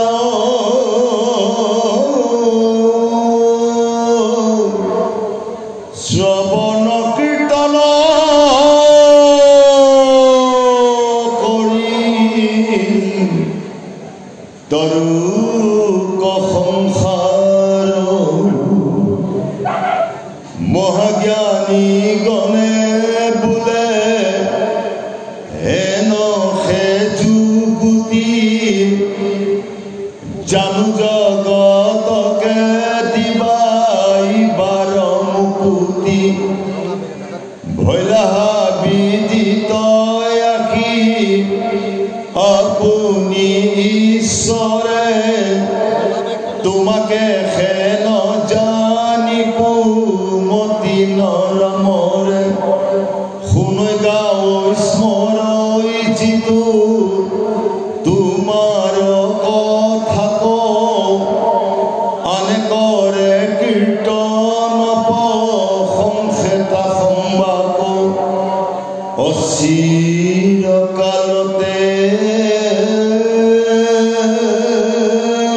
পাওঁ তোমাৰ চৰণ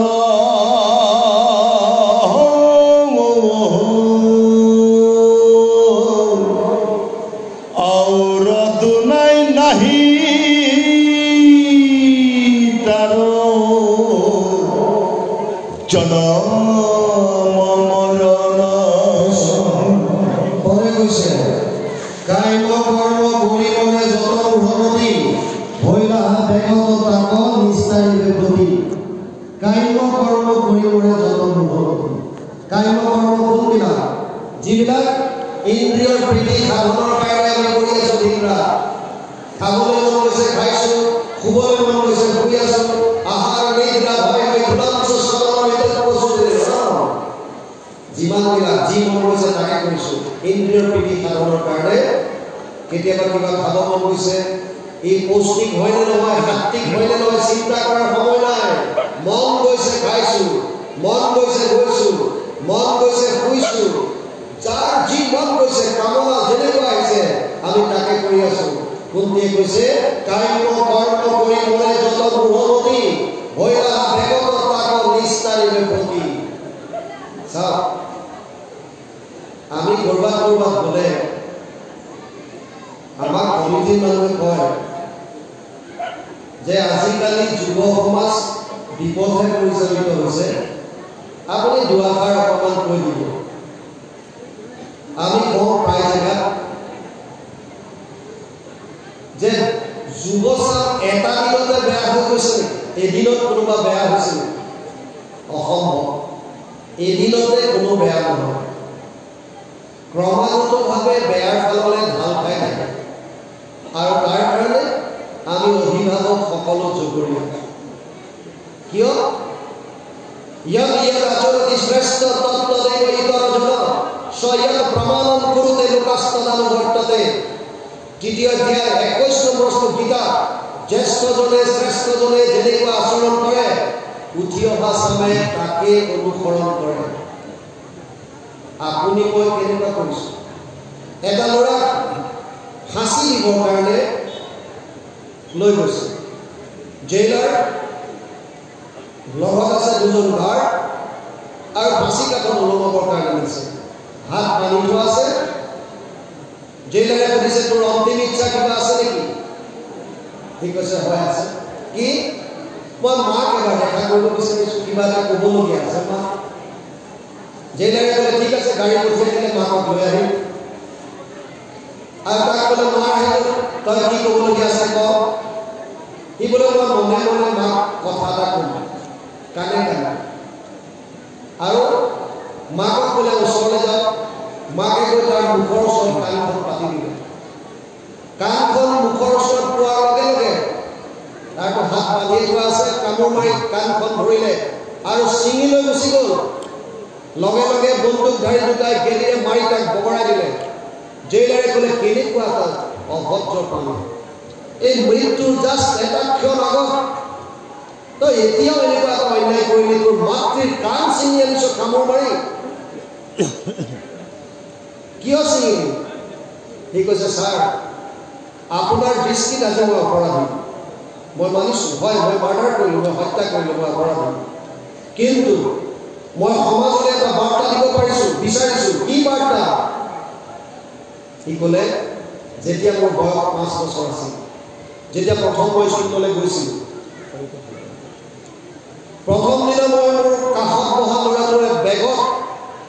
এটা সুন্দৰ ৰং বিৰঙী পেন দেখা পালোঁ। আৰু পেনটো দেখা পাই মোৰ মনটোৱে ক'লে যে পেনটো তই লৈ ল, তোৰ কৰি ল। আমি বহুত বস্তু যিবিলাকৰ মোৰ সুখ আছে বুলি ভাবোঁ সেইবিলাক আপোন কৰি ল'ব বিচাৰোঁ। দূৰত থাকি উপভোগ কৰাৰ ইচ্ছা কম বহুতৰ।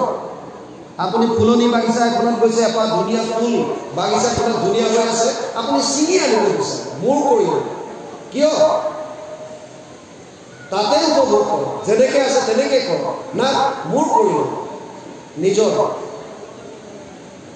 পেনটো নিজৰ কৰি ল'লে মনে মনে। আৰু আহি পেলাই মাকক ক'লে, মা মোৰ লগত আজি ল'ৰা এটা বহিছিলে, তাৰ বেগত মই চোৱাচোন কিমান ধুনীয়া এইটো পেন দেখা পালোঁ, লৈ আহিলোঁ মনে মনে। আৰু মাকে সেইদিনা ক'লে যে বোপাই আনিলি, কাইলৈ পৰা এইটো পেন লৈ তই স্কুললৈ নাযাবি। কিয়? যদি তই পেনটো লৈ যাৱ, তোৰ লগৰটোৱে যদি দেখা পায় সি আকৌ কাঢ়ি লৈ গুচি যাব। কয়দীটোৱে কৈছে, ছাৰ সেইদিনা যদি মায়ে মোক ক'লেহেঁতেন যে তই এইটো ভুল কৰিলি, বেলেগৰ পেনটো মনে মনে অনাটো ভুল কাম, তই কাইলৈ পেনটো লৈ যাবি আৰু গৈ ল'ৰাটোক ঘূৰাই দিবি আৰু ক্ষমা খুজিবি, মই নজনাত তোৰ পেনটো লৈ গৈছিলোঁ, মায়ে কৈছে এইটো বেয়া কাম। কিন্তু মায়ে মোক সেইটো নক'লে, তাৰ ফল কি হ'ল? মই বেলেগৰ বস্তু যিটোৱে ভাল দেখোঁ মোৰ আপোন কৰি ল'বলৈ অভ্যাস আহিল। মই ইচ্ছা কৰিলোঁ প্ৰত্যেকটো বস্তু নিজৰ কৰিম,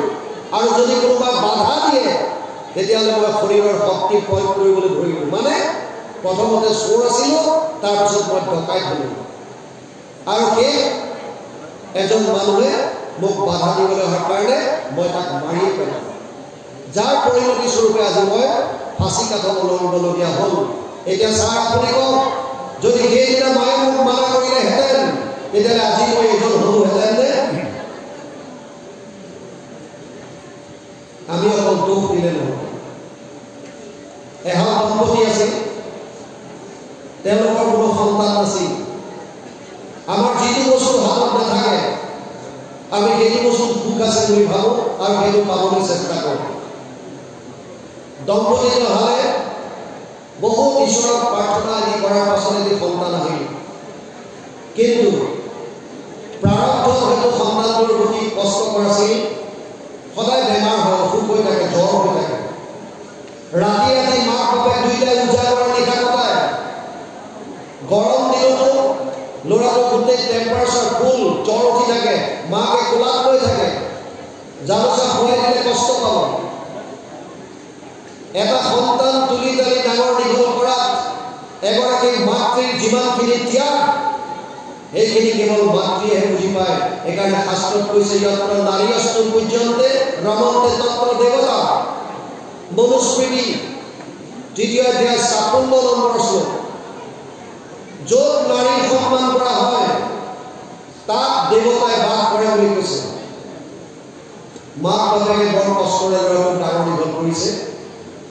বাপেকজন সদায় ৰাতি চকী এখন লৈ কাষত বহি থাকে মাকে কোলাত লৈ থাকে বাপেকে ভাবে যদি বেছি হৈ যায় ডাক্তৰক মাতি আনিম আৰু মই কি কৰিম বহি থাকে ল'ৰাটোক সুস্থ কৰিবৰ কাৰণে হাতৰ যিমান ধন আছিল গাঁঠিৰ যিমান ধন আছিল সমস্তখিনি খৰচ কৰিলে মাত্ৰ ল'ৰাটোক চিকিৎসা কৰিবৰ কাৰণে আৰু পঢ়াই শুনাই এজন ডাঙৰ মানুহ কৰিবৰ কাৰণে প্ৰত্যেক মাক বাপেকে নিজৰ ল'ৰা ছোৱালী ডাঙৰ হোৱাটো বিচাৰে উচ্চ শিক্ষিত হোৱাটো বিচাৰে ভাল চাকৰি বাকৰি ভাল ব্যৱসায় বাণিজ্য কৰাটো বিচাৰে আৰু তাৰ কাৰণে যদি কিবা খৰচ কৰিব লাগে তাত কোনোদিন হাত নধৰে আৰু এই মাক বাপেকেও যিমান সঞ্চিত ধন টকা পইচা আছিল পিতেকৰ চিকিৎসা কৰা আৰু পঢ়াই শুনাই ডাঙৰ মানুহ কৰা সমস্তখিনি খৰচ কৰিলে ল'ৰাটো ডাঙৰ হৈ আহিল এজন উচ্চ শিক্ষিত ব্যক্তি হ'ল লগে লগে তেওঁলোকক সম্পৰ্ক কৰিবৰ কাৰণে বিভিন্ন স্থানৰ পৰা খবৰ আহিল অৰ্থাৎ ছোৱালী দিবহে হ'ল এখন সম্ভ্ৰান্ত ঘৰৰ এজনী উচ্চ শিক্ষিত ছোৱালী তেওঁলোকে বিয়া কৰাই দিলে বোৱাৰী কৰি আনিলে মাকৰ মনত ভাৱ আছিল যে সৰুতে মই কষ্ট কৰি উজাগৰি নিশা কটাই বহু উজাগৰি নিশা কটাই ল'ৰাটোক তুলি তালি ডাঙৰ দীঘল কৰিছোঁ ইয়াৰ ওপৰত কেৱল মোৰ অধিকাৰ থাকিব কিন্তু যেতিয়া ছোৱালীজনী বিয়া কৰাই দিলে ল'ৰাটোৰ যেতিয়া পত্নী আহিল পত্নীটো অৰ্থাৎ বুলি কয় গতিকে পত্নীৰ অধিকাৰ আহিব আৰু শাহুৱেকে বহু কথা নিজৰ আধিপত্য বিস্তাৰ কৰাত পিছ হ'বলগীয়া হ'ল সেই হ'ল মানসিকভাৱে কষ্টত ভুগিবলৈ ধৰিলে আৰু বোৱাৰীজনী আমাৰ ফালে এটা কথা আছে বিয়াৰ পাছত এবছৰলৈকে বোৱাৰীবিলাকক চন্দ্ৰমুখী বুলি কয় আপোনালোকৰ ইয়াত তেনেকুৱা নিশ্চয় নহয় চন্দ্ৰমুখী মানে ওৰণিখন একদম দীঘল হৈ টানি থাকে মাত কথা অতি মিঠা খুব কোমল মাত চন্দ্ৰৰ শীতলতাৰ দৰে বিৰাট সুন্দৰ এবছৰলৈকে ধুনীয়াকৈ চলে দ্বিতীয় বছৰ অহাৰ লগে লগে অকণমান প্ৰমোচন পায় সূৰ্যমুখীলে ওৰণি লাহে লাহে কমি যায় লাহে লাহে গৈ থাকে তললৈ আৰু তাপ দিয়া আৰম্ভ কৰে সূৰ্যৰ দৰে এবাৰতো এঘৰত ডাঙৰ কথা হৈছে বোৱাৰীয়েকে ভাত বনাই দিলে শাহুৱেকে আকৌ পাই গ'ল তাত অকণমান শিলগুটি এটা শাহুৱেকে বিচাৰিয়ে ফুৰে বোৱাৰীয়েকৰ দুখ শিলগুটিটো পাই চিধাই চিঞৰ বাখৰ লগাই দিলে হে বোৱাৰী ভগৱানে চকু দুটা দিয়া নাই এই চাউলকেইটা বাচি সাধাৰণ শিলগুটি এটাতে বাচিব নোৱাৰিলি বোৱাৰীয়েক আছিল সূৰ্যমুখী পিৰিয়ড বোৱাৰীয়েকে ক'লে মা মোক বাৰু ভগৱানে দুটা চকু দিছে মই বাৰু সৰু শিলগুটিটো দেখা নাপালোঁ মই চব মানি লৈছোঁ কিন্তু সেইজন ভগৱানে আপোনাক 32টা দাঁত দিয়া নাই জানো আপুনি অকণমান শিলগুটি এটা চুবাই খাব নোৱাৰে দি দিলে তাপ তৃতীয় বছৰৰ পৰা আপোনালোক তেনেকুৱা নহয় আমাৰ ফালে জ্বালামুখী বুলি কয় ওচৰ চাপিবই নোৱাৰে প্ৰথম বছৰ গিৰিয়েকে কয় ভৈনীয়েকে শুনে দ্বিতীয় বছৰ ভৈনীয়েকে কয় গিৰিয়েকে শুনে আৰু তৃতীয় বছৰৰ পৰা দুইটাই কোৱাকৈ কৰে ওচৰ চুবুৰীয়াই শুনে সেয়া লাগিছে শাহুৱেকজনীয়ে বহুত কল্পনা কৰিছিল মোৰ বোৱাৰী আহিব মোৰ মতে চলিব মোক ৰাতিপুৱা আহি জগাব মা চাহ বনাই আনিছোঁ খাওঁ গোটেই ঘৰৰ কাম বন কৰি পিছে বোৱাৰীক তেনেকুৱা নহ'ল উচ্চ শিক্ষিতা অফিচত কাম কৰে গতিকে ভবাৰ মতে নহ'লে এই মানসিক চাপত মানুহগৰাকী দিনে দিনে শুকাই খিনাই যাবলৈ ধৰিলে চাওক চিন্তা আৰু চিতা বেছি পাৰ্থক্য নাই চিতা মৰা মানুহ উঠাই দি জ্বলায় অৰ্থাৎ চিতাই মৃতকক মৰা হওক জ্বলায় আৰু চিন্তাই জীৱন্ত মানুহক জ্বলাই দিয়ে সেইকাৰণে চিন্তা যদি মনত কিবা আছে আজি ত্যাগ কৰক ইয়াত একো নাৰাখিব যি কৰিব তেওঁ কৰিব আশ্ৰয় লওক তেওঁ ভগৱান কৃষ্ণ এই মানুহগৰাকীয়ে শাহুৱেকে বহুত চিন্তা কৰি থাকোঁতে কেতিয়া তেওঁ মানসিক চাপৰ পৰা গৈ শাৰীৰিক ৰোগ হ'ল গম নাপালে শাৰীৰিকভাৱে অসুস্থ হৈ গ'ল আৰু কিছুদিনৰ ভিতৰত তেওঁৰ মৃত্যু হ'ল এতিয়া ঘৰত আছে বুঢ়াজন পিতেক বোৱাৰীয়েক আৰু তেওঁলোকৰ এটা সন্তান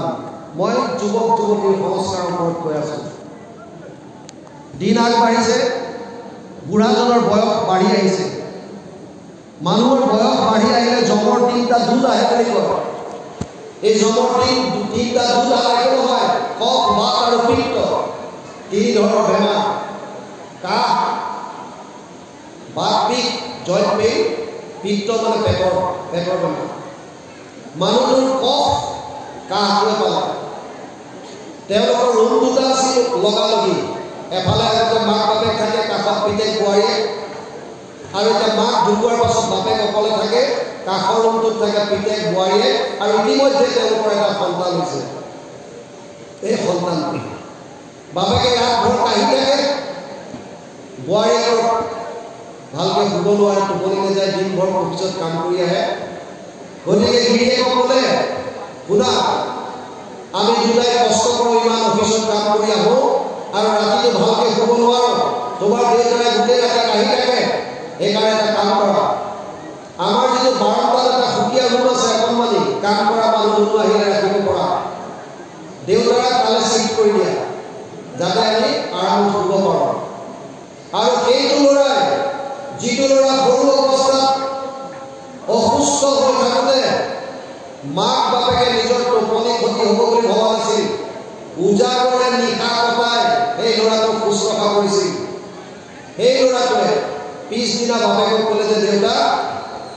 তই ৰাতিটো কাহি থাক তোৰ কাৰণে আমাৰ টোপনি নাহে কাষৰ ৰুমটোত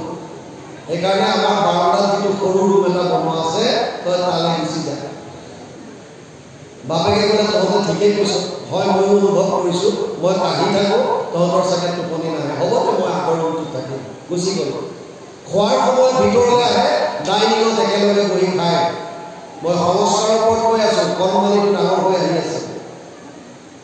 আৰু লাহে লাহে বুঢ়াজনৰ নাৰ্ভৰ প্ৰব্লেম হ'ল হাত কঁপিবলৈ ধৰিলে খাওঁতে মুখলৈ নিয়ে খাদ্য কিন্তু চলাই পেলাই কৰে বোৱাৰীয়েকৰ ঘিণ লগা হ'ল আৰু গিৰিয়েকক ক'লে যে শুনা তোমাৰ দেউতাৰ লগত মই একেলগে খাব নোৱাৰোঁ কিয় দেউতাই গোটেই কাপোৰে কানি পেলাই মোক ঘিণ লাগে খাবলৈ এটা কাম কৰা কাইলৈ পুৰা তাতে দিম তেওঁৰ ৰুমতে দিম যি খাই তাতে খাব ভিতৰলৈ আহিব নালাগে কৰি আছে আৰু সেইজন ল'ৰাই যিজন ল'ৰাক ডাঙৰ দীঘল কৰিবৰ কাৰণে মাক বাপেকে পূজা কৰি নিশা কটাইছিল সেইজন ল'ৰাই পিছদিনা বাপেকে কৈছে দেউতা তই ভাত খাওঁতে গোটেই কাপোৰে কানিয়ে ভাত পেলাও তোৰ বোৱাৰীয়ে এইবিলাক দেখি পেলাই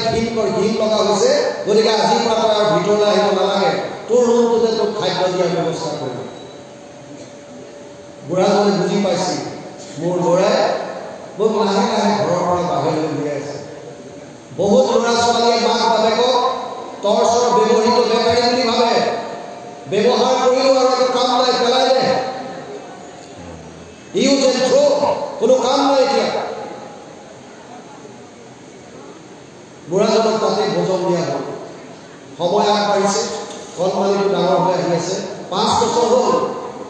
5 বছৰৰ দিনা এটা পাৰ্টি পাতিলে বাৰ্থডে পাৰ্টি আৰু বোৱাৰীয়ে শহুৰেকে ক'লে দেউতা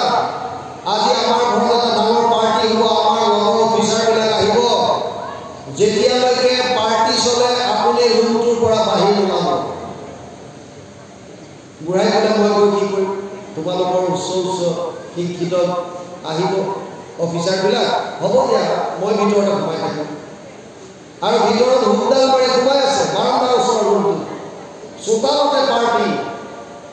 ডিজে বাজিছে গান বাজিছে গিলাচৰ টুংটাং শব্দ 7টা বজাৰ পৰা পাৰ্টি আৰম্ভ হৈছে 7টাৰ পৰা 8টা 8টাৰ পৰা 9টা 9টাৰ পৰা 10টা 10টাৰ পৰা 11টা বাজি গ'ল পাৰ্টি শেষ হোৱাৰ নাম লোৱা নাই বুঢ়াজনে পাচাব কৰিব লাগিল ভাবিলে মনে মনে গৈ পিছফালে পাচাব কৰি আহিল হুমডাল খুলিলে আনহাতে পেণ্ডেলত বোৱাৰীয়ে লগৰ 5জনী বান্ধৱীয়ে ক'লে যে বান্ধৱী তোৰ ৰুমটো কেনেকৈনো সজাইছ কৰাইছ আমাক এবাৰ নেদেখুৱা তাই ক'লে ব'লা ব'লা মই দেখুৱা ক'লা এই বুলি পেণ্ডেলৰ পৰা ভিতৰলৈ লৈ আহিছে 5জনী বান্ধৱী আৰু ইতিমধ্যে ঘূৰাই দুৱাৰখন খুলি পেলাই বাৰান্দা পাইছে 2টা পাৰ্টি সন্মুখত সন্মুখী য'তে বাঘৰ হয় ত'তে ৰাতি হয়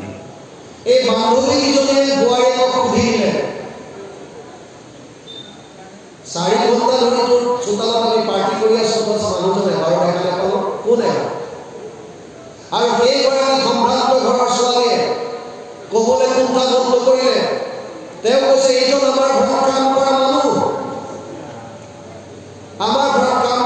তেওঁ অসুস্থ গতিকে আমি আমাৰ পইচা খৰচ কৰি এওঁক চিকিৎসা কৰি আছো বান্ধৱীকেইজনীয়ে ক'লে কি উদাৰ কাম কৰা মানুহ এজনক ঘৰত ৰাখি নিজৰ পকেটৰ টকা খৰচ কৰি চিকিৎসা কৰা মানুহ আমি দেখা নাই তই কিমান উদাৰ বুঢ়াজনৰ দুধাৰি চকুৰ হৈ আহিছে কি ক'ব কাক ক'ব বান্ধৱীকেইজন ভিতৰলৈ গ'ল কিজনী আৰু বুঢ়াই পাছফালে গৈ পাচাব কৰি আকৌ সোমাই হুকডাল লগাই ভিতৰত সোমাই আছে পুনৰ পাৰ্টি আৰম্ভ এটা সময়ত পাৰ্টি শেষ হ'ল আৰু বুঢ়াই শুনিছে যে দুৱাৰত কোনোবাই ঢুকি আহিছে দুৱাৰ খোলক বুঢ়াজনে দুৱাৰ খুলি দিলে আৰু বোৱাৰীকে অশ্লীল ভাষাত শহুৰেকক গালি পাৰিছে আপোনাৰ লাজ নাই কি চাবৰ কাৰণে আপুনি এই বয়সত বাহিৰলৈ ওলাই আহিছে আপুনি মোৰ চব মান ইজ্জত চব ঠিক কৰি দিলে আপোনাৰ ইমান কোনো লাজ বোলা বস্তুটো নাই এই বয়সত আপোনাৰ কি চোৱাৰ হেঁপাহ কি চাবৰ কাৰণে বাহিৰলৈ আহিছে শহুৰেকে কৈছে আয়ো এই বয়সত মই কি চোৱাৰ ইচ্ছা থাকিব মোৰতো পাচাব কৰিব লাগিছিল 4 ঘণ্টা 5 ঘণ্টা ধৰি ৰুমটোৰ ভিতৰত সোমাই আছিলোঁ মই মনে মনে বাহিৰলৈ যাওঁ বুলিহে খুলিছিলোঁ তই যে বান্ধৱীকেইজনী লৈ আহিছোঁ মই কেনেকৈ জানিম এইবিলাক আপোনাৰ চব বাহন আপুনি এই চাবলৈ আহিছে কোন কোন আহিছে কেনেকুৱা আহিছে বিভিন্ন ধৰণৰ গালি আৰু হাল্লা শুনি পেলাই পিতেকটো আহিছে ওচৰলৈ পিতেকক গিৰিয়েকক ওচৰত দেখি ঘৈণীয়েকে ক'লে শুনা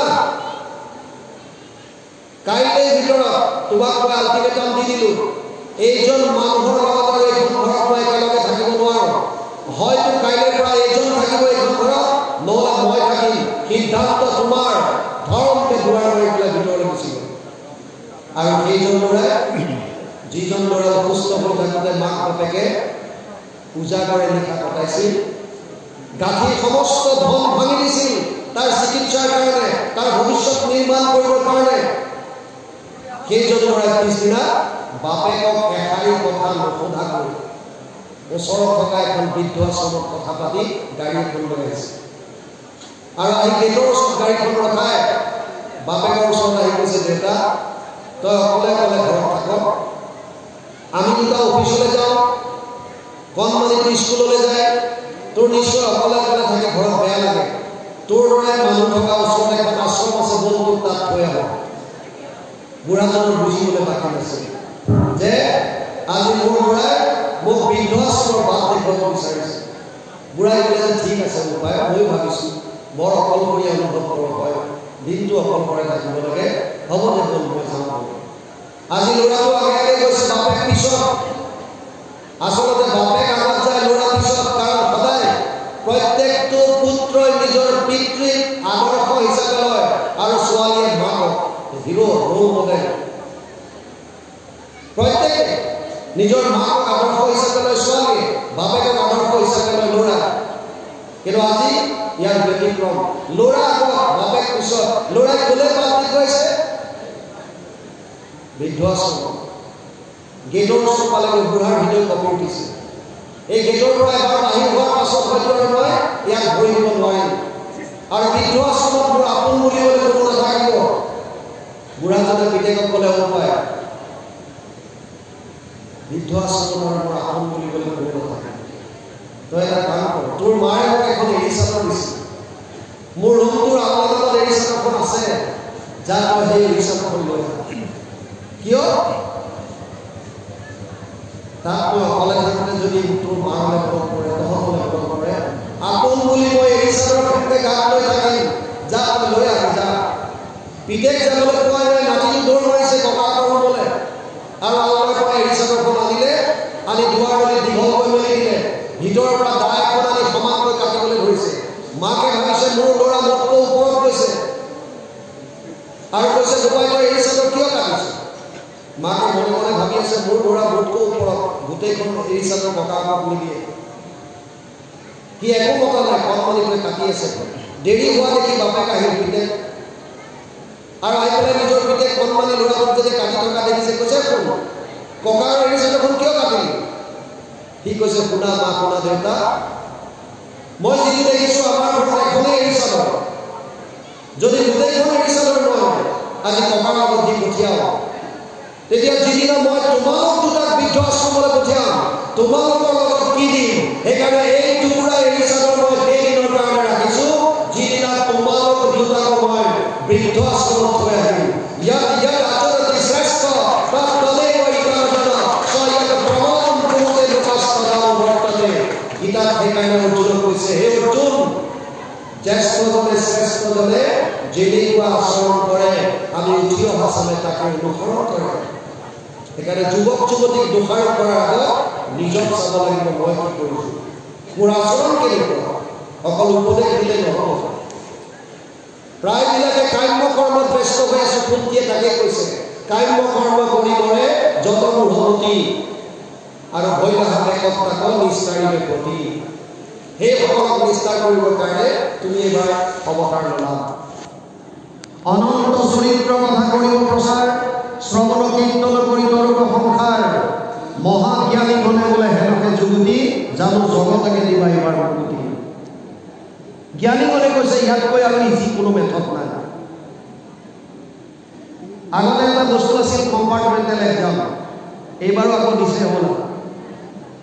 কম্পাৰ্টমেণ্টেল এক্সাম। মেট্ৰিকৰ পাছত হৈছিল, HSLC এক্সামৰ পাছত যিবিলাকে ফেইল কৰে, যদি 2-3টা বিষয়ত ফেইল হয়, তেতিয়াহ'লে তেওঁলোকৰ কাৰণে সুকীয়াকৈ এটা পৰীক্ষা পাতে, যাক কম্পাৰ্টমেণ্টেল পৰীক্ষা বুলি কৈছে। আৰু যিবিলাক শিক্ষক থাকে, গাৰ্ড থাকে, তেওঁলোকে সেইটো পৰীক্ষাত ছাত্ৰ ছাত্ৰী অকণমান সোধা মেলা কৰি লিখিলেও একো নাই, যাবলৈ পাছ কৰক, ওলাই যায়,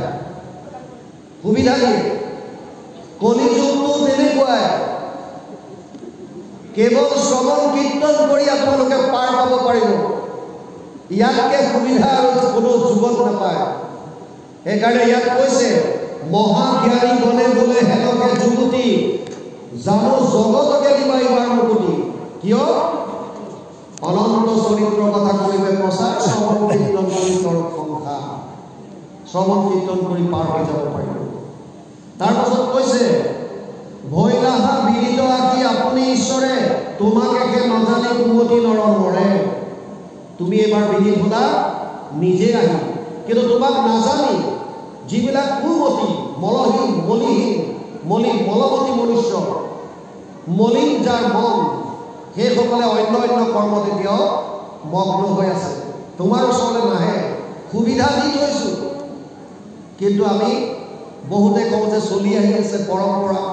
মোৰ দেউতাই 3 কিলোমিটাৰ দূৰ খোজকাঢ়ি গৈ পেলাই চেনি আনিছিল, কেৰাচিন আনিছিল, কিন্তু আমাৰ দিনলৈ আমাৰ গাঁৱত কণ্ট্ৰলৰ দোকান আহিল, য'ত চেনি আৰু কেৰাচিন তেল আপুনি কণ্ট্ৰলৰ দোকানত পায়। এতিয়া মই যদি কওঁ মোৰ দেউতাই 3 কিলোমিটাৰ গৈ টাউনৰ পৰা চেনি কিনি আনিছিল, কেৰাচিন কিনি আনিছিল, ময়ো সেইটোৱে ফ'ল' কৰিম, তাৰ পৰা আনিম। কাষত আপোনাৰ কণ্ট্ৰল দোকান আছে, আপুনি ইয়াৰ পৰা মাত্ৰ আপুনি ফলটো খাওক আপোনাক চেনি আৰু কেৰাচিন লাগে আপুনি লওক কিন্তু আমি বহুতে কেৱল পৰম্পৰাৰ দোহাই দি আচল কথাটোৰ পৰা আঁতৰি যাওঁ পৰম্পৰাটো তেনেকুৱা বস্তু নহয় পৰম্পৰা মানে পৰমৰ পৰা অহা শ্ৰেষ্ঠৰ পৰা অহা শ্ৰেষ্ঠ হৈছে শাস্ত্ৰ তস্মাৎ শাস্ত্ৰম প্ৰমাণন্তে কাৰ্য কাৰ্য ব্যৱস্থিত জ্ঞাত শাস্ত্ৰ বিধানোক্তম কৰ্ম কৰ্তুমিহৰসি ষষ্ঠাদশ অধ্যায় 24 নম্বৰ শ্লোক গীতা অৰ্জুনক কৈছে হে অৰ্জুন তোৰ কাৰ্যৰ ক্ষেত্ৰত ধৰ্মৰ ক্ষেত্ৰত কেৱল শাস্ত্ৰ প্ৰমাণ শাস্ত্ৰৰ উত্তম গীতা ভাগৱতে কি কৈছে মানৱ বধ চেষ্ট ৰন্তু শইকীয়াই কি কৈছে এইটো কোনো কথা নাই আন কোনোবাই কি কৈছে বাদ দিয়ক অধ্যয়ন কৰক গীতা ভাগৱতে যিটো কৈছে সেইটো মানৱ গীতা মহাভাৰতৰ ভিতৰত ভীষ্ম পৰ্বৰ 25 অধ্যায়ৰ পৰা 42 অধ্যায়লৈ 18টা অধ্যায় নাম দিছে শ্ৰীমদ ভগৱত গীতা 700 শ্লোক আছে এটা শ্লোক ধৃতৰাষ্ট্ৰই কৈছে প্ৰথম অধ্যায় প্ৰথম শ্লোক ধৰ্মক্ষেত্ৰে কুৰুক্ষেত্ৰে সমবেত যুযুৎসৱ মামকা পাণ্ডৱ চৈব কিম অকুৰ্বত সঞ্জয় প্ৰথম অধ্যায় প্ৰথম শ্লোক গীতা ধৰ্মক্ষেত্ৰ কুৰুক্ষেত্ৰত সমবেত হোৱা মোৰ আৰু পাণ্ডুপুত্ৰৰ সৈন্যসকলে কি কৰিছিল হে সঞ্জয় মোক কোৱা ধৃতৰাষ্ট্ৰৰ প্ৰশ্নৰ উত্তৰত 40টা শ্লোকত সঞ্জয়ে উত্তৰ দিয়ে কুৰুক্ষেত্ৰত কি হৈ আছিল বিশেষভাৱে কয় কৃষ্ণ অৰ্জুন সংবাদ যুদ্ধৰ প্ৰাক মুহূৰ্তত কৃষ্ণ আৰু অৰ্জুনৰ মাজত যি সংবাদ হৈছিল সঞ্জয়ে সেই কথাখিনি ধৃতৰাষ্ট্ৰক দাঙি ধৰে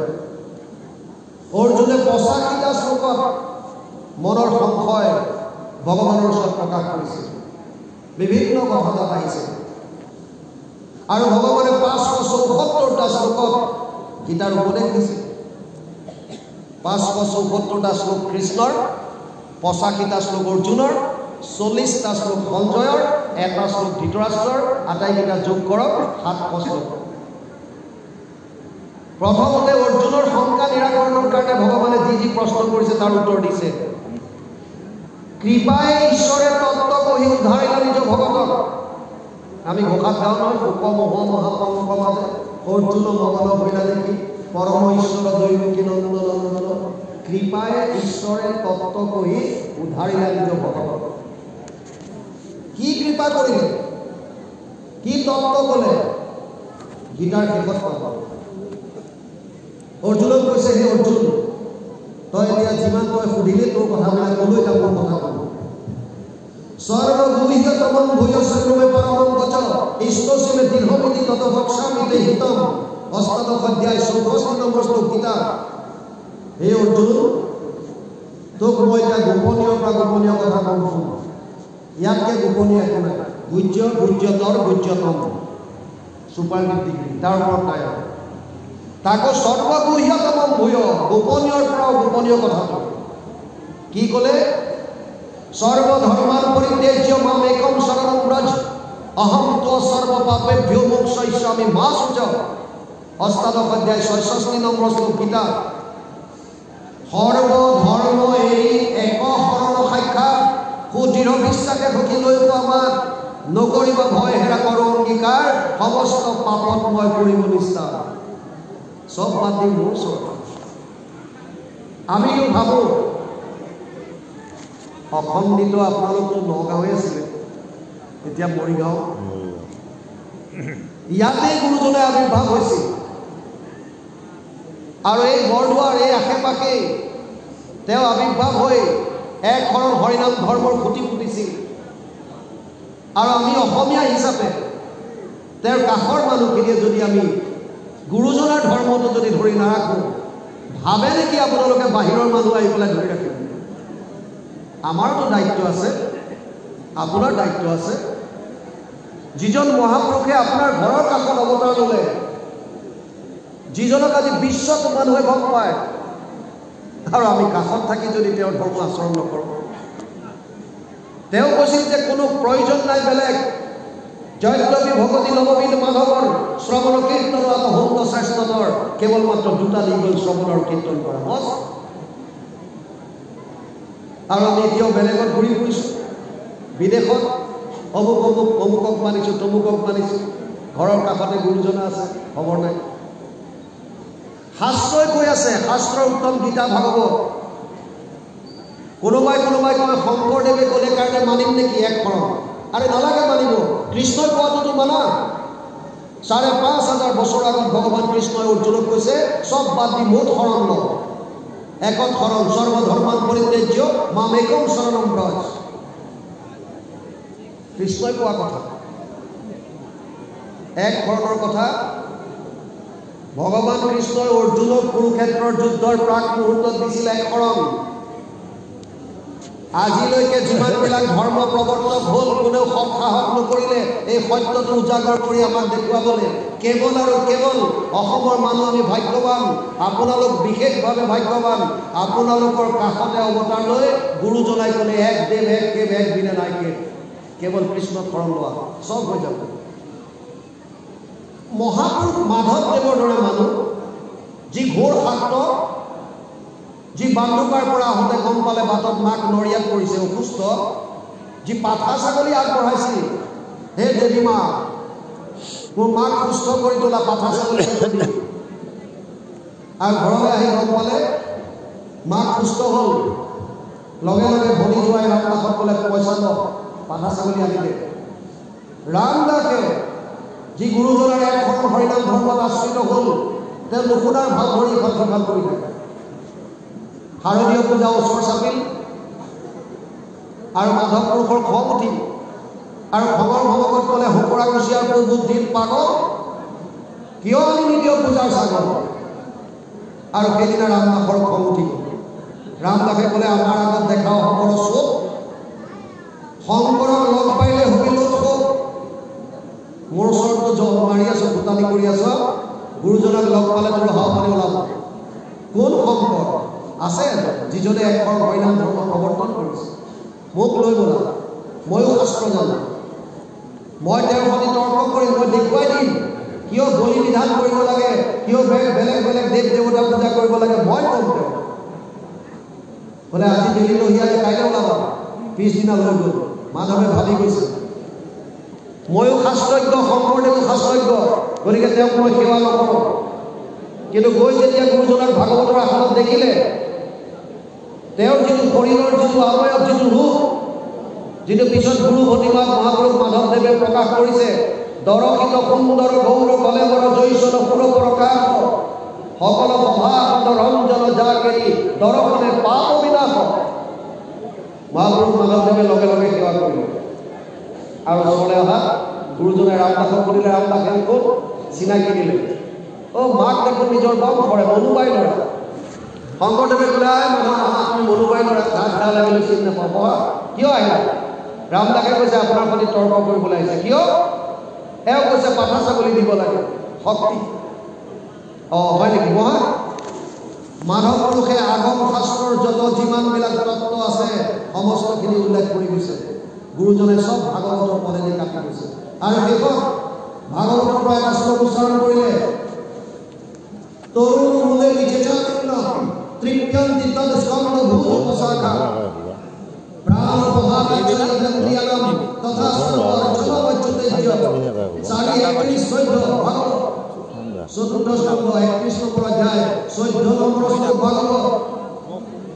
অনুবাদ করেছে বৃক্ষর মূলত যদি দেওয়ানি জল ত্রিবিধি হন্ত তার পত্র পুষ্প ফল ডালে পাতা হিংসে যদি মূলত নয় কদাচিত ডালে পাতা ত্রিবিধি নহয়